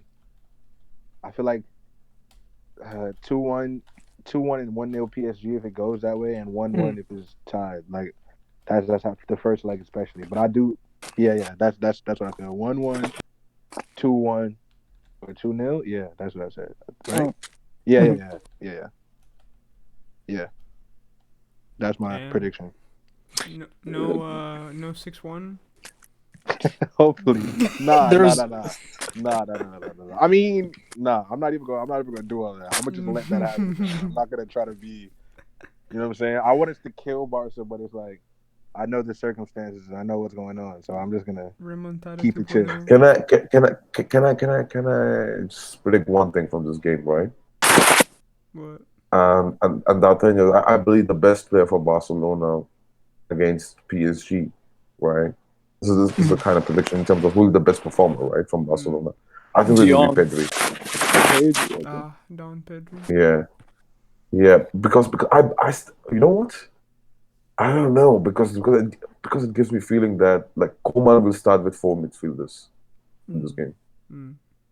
It's like when they don't have a ball, it will be like for example, it will be like 4-5-1, something like that, defending with when Griezmann comes back to. Yeah. So Griezmann will be act as another dummy midfielder, like left midfielder kind of situation. So they will be like a 4-5-1, something like that, Dude, honestly, I would drop Busquets, man. I'm not even kidding, dude. If I see Busquets on the pit, oh my god. Like, dude, honestly, dude, like, even though Busquets is a DM, right, he doesn't help defensively at all. So he's finished. He can't walk. He can't run. He can't do anything. Dude, honestly, dude, if Barca want to defend well, it's better to use De Jong as a 6 and play Puig and Pedri as your midfield. Like, that'll give you better coverage. Like, better work rate. They still put this man on payroll, by the way. Oh my god. He's earning like Roberto hundreds as of well. thousands. They still pay Roberto for some reason. I don't know why.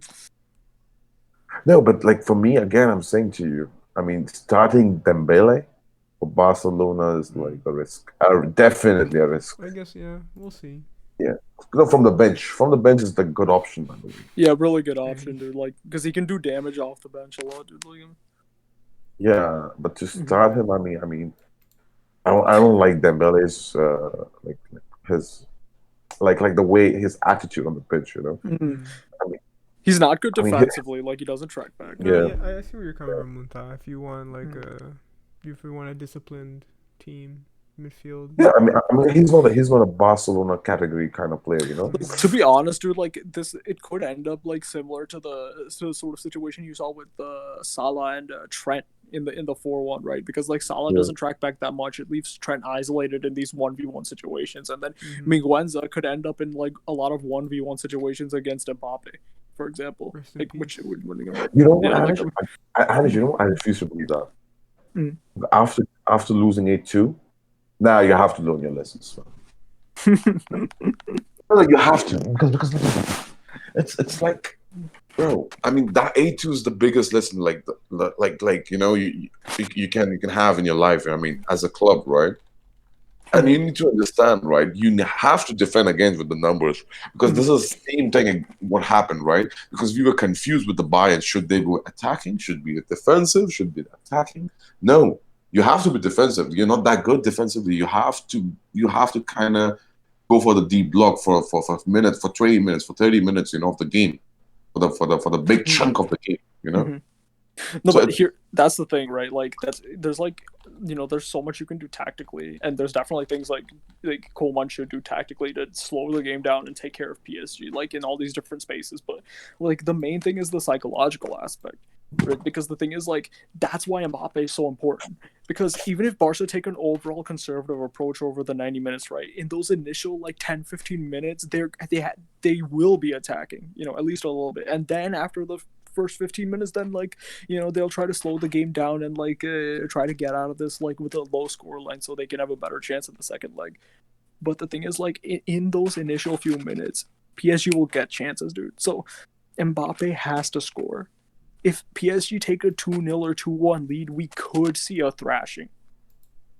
Don't like put it past, because at that point, dude, does it matter like what tactics Coleman uses, because the players will just give up. I'm telling you, they'll give up, dude, because like I know that's what's gonna happen, dude. So it's imperative that Mbappe like takes his chances in this game. But yeah, anyone's last thoughts? On this game, no, not for me. Okay, so we'll move on to our last topic. So Pac, are you there? Pack. Or is Pac bounced? Okay, he said give him 1 Okay. second. So Yes, Ahmed. Yeah, we're gonna talk City, Tottenham, just for a little yeah, bit. anybody can like chip in and say like what their thoughts are on that game. Yeah. Go ahead, Spurs and against City. Man City. Mm-hmm. well, you know, Spurs fans can say sorry, Pac, but they've been to more finals than that's the only thing they can say. But, bro, they're gonna get smacked, man. If I mean, Mourinho, Sal, you say that, right? But like we haven't beat Spurs since like almost 2 years. I Since, know, like, I 2019. know, but if Mourinho does it again, another masterclass against Pep again, bro, I don't know, man. The way it looks like Spurs might nick it and win, bro. And the funny thing is, if you look at the stats the way it is, it's like Man City will do 22 shots, and Spurs will nick it like two shots on goal. They'll score 2 goals and they'll make it difficult for Man City to do anything. They close off everything. So it depends on who's gonna play in the midfield for Spurs and the back line. We know Son and Kane are gonna cause a problem. So what's Pep gonna do? How is he gonna manage? How is he gonna stop Kane and Son? Like those two are the ones who are causing damages to him. Like if he can't stop that, then I see probably Spurs might nick it away. But other than that, if he has a game plan to stop them too, I think Man City will win. Man City. I think like Pac, give me your like what you think your starting 11 will be, dude, because Man City have gotten like a few key players back, like Ferran Torres. So like taking all that into consideration, who do you think Pep is gonna go with for this? Yeah, we got a couple injuries, right? But like I think it'll be because I think Diaz and like Rodrigo probably aren't going to play, so I think it'll be Edison obviously, probably Cancelo right back and Stones Laporte centre back, and maybe either Zinchenko or like maybe like Cancelo like left back and like Walker right back, something like that. Midfield, I think it's to be Fernandinho, Gundogan, and like either Foden or Bernardo. Like interchangeable with the front three, to be honest. Like, and then up top, I think it's obviously Sterling and like Jesus. For a game this big, I think you need Jesus. Yeah, you need a striker because I think Tottenham are never going to stop. But like from what I've seen, like initially in the first half of the season, you know, like City drew to West Brom and they drew to Liverpool, and then now you're seeing like you know, they obviously thrashed West Brom and thrashed Liverpool, so you're seeing a market improvement in City's performances, dude. So like, yeah, by a mile since like the turn of the year. It wouldn't surprise me if City like smashed Tottenham. Like, I mean, if you see like a 4-1 or something again, it's like I'm hoping for that, but like we'll see. Yeah, so am I. Aren't we all? But we'll see. Yeah, I think so. Pablo, any last thoughts on anything? No, not really. I don't think No, so. God help us or SOS. No, okay. I'll just. Anybody else? I'm just praying for the Spanish Garrincha to come back soon. Holy shit! Respect the Spanish Garrincha, okay? If you guys don't know who that is, that's Ansu Fati, by the way. I thought you were talking about Jared Delfeu, but I'm joking. Go ahead. Delafeu, man, what a wash, bro. I can't believe we signed him, man. That was disgusting. He brought him back in 2018. Oh no, I think it was 2017. You brought him back, and then he signed to Watford after 6 months. It didn't do a single thing. Yeah, he just came back for a 2 and like just left. Yeah. Yeah, that's all I have to say. I wonder. Okay. I wonder if Munta has anything to say about Mbappe. Yeah, dude, like please, anybody tip in. Man City? Oh man. No, anything, yeah. dude, anything. Yeah. I hope that Klopp doesn't play them. Klopp gonna play Fabinho, Henderson again, inject. He does, bro. I might as well give up now. The fight for top 4. Oof. Damn. Yeah, but we'll definitely put timestamps in the description. I'll go back through the video and add that. So, Pact, any last thoughts on the game on Saturday? It's gonna be. Yeah, I was gonna say, like, I think it's gonna be a good game. Like, Spurs need the win. Like, they need the points. Like, it should be coming out a bit more. Because, like, remember back in like I think it was November we played them last, and that was our last loss, obviously. Like, they won that game to go top of the league, so I think they're gonna be like a bit more adventurous since like they're miles off it now. Like, they need points for top 4. So yeah, I think they'll go for it a bit more, and hopefully it plays into our hands. We'll see. Yeah, that'll definitely play, and especially if City can nick an early goal, which they kind of have a knack for, dude. That'll really like bring Spurs out a bit, dude. And I think it'll be much easier for City to get in behind them after that. So like, I think that's the best way this game could go. Yeah, that's all right. So I have to say that's all from us today, and have a good weekend. When's our next episode coming out? After the games, I guess. Right? Yeah, like it'll have to be. Okay, it depends on what happens Tuesday, right? Because obviously, if Tuesday has some crazy shit, like if something crazy happens on Tuesday, what we'll do is like what's your? I think like you said, you can watch the league games, right? So like you should be able to. I can watch all the Champions League games. Thank God. If something crazy happens on Tuesday, dude, we'll be on right after the game. Yeah. I think that'll be the best way to like get a reaction. But if nothing crazy happens and it's kind of like a 2-2 or like unless it might be a crazy 2-2, but like kind of like a 2-1, 1-0 sort of thing that many people predicted. Like, I mean, then we'll just like wait till Wednesday to go over all the games. Yeah. And of course, we can do a short post match after this City game. If you get yeah, definitely. Yeah. I mean, yeah, especially if there's like some sort of like magical score. I don't know what I'm trying to say, but it's like if it ends like 6-0 to either side or something like something crazy like that. Like, yeah, definitely. Then we'll have you on for sure if you can. Yeah. There is no. I just like the Tottenham version of that. Oh my god. All right. Okay, so that's it from everyone then, right? Yep. Yeah, it's been a good session, lads. Like. Yes, great. Any last words, even though you're not... Yeah, like Munta, like Salam, any last words? Something about Mbappe, man. Yeah, Munta, just shout. Listen, you What? you little tiny people who will listen to the podcast, okay? I mean, you're calling us tiny, but more tall than you. So, I hate everything Mbappe, okay? Everything Mbappe is the worst. all the side jokes, okay? Hopefully everything will be normal Tuesday. If not, then we got a crazy week ahead of us. Yes, that's for sure. Yeah, Uh, this PSG against Barcelona, big game. mhm. The hopefully not they don't PSG doesn't kill them. Hopefully Neymar is not there. Sean's Messi's sexuals will have a feast day. Oh no. Well, anyway, thank Yeah, you guys for inviting me over here. of So course, Salim. looking I mean, it's forward your to coming back podcast. next time. It's a It's pleasure. your quote unquote podcast. Juvenile might take issue with that. My goodness. I'm the chief. Of That's what I course, was. the one of the founders, one of the people who claims he's a founder, isn't here as per. He's fast asleep in his bed. He's been asleep for 12 hours, but Yeah, he's been out for a while. He's working from home, dude. He's working Yeah, from yeah. home, guys. Oh, sure. Working for bad more like. Sure he is. Yeah, working in his bed. Oh my god. Okay. All right. Good night, guys. Yes. Good night. Good So, yeah, night. good Thank night. you. Good Thank you session, for yeah. watching. We'll see Till you next guys time. next time. Yeah. Bye.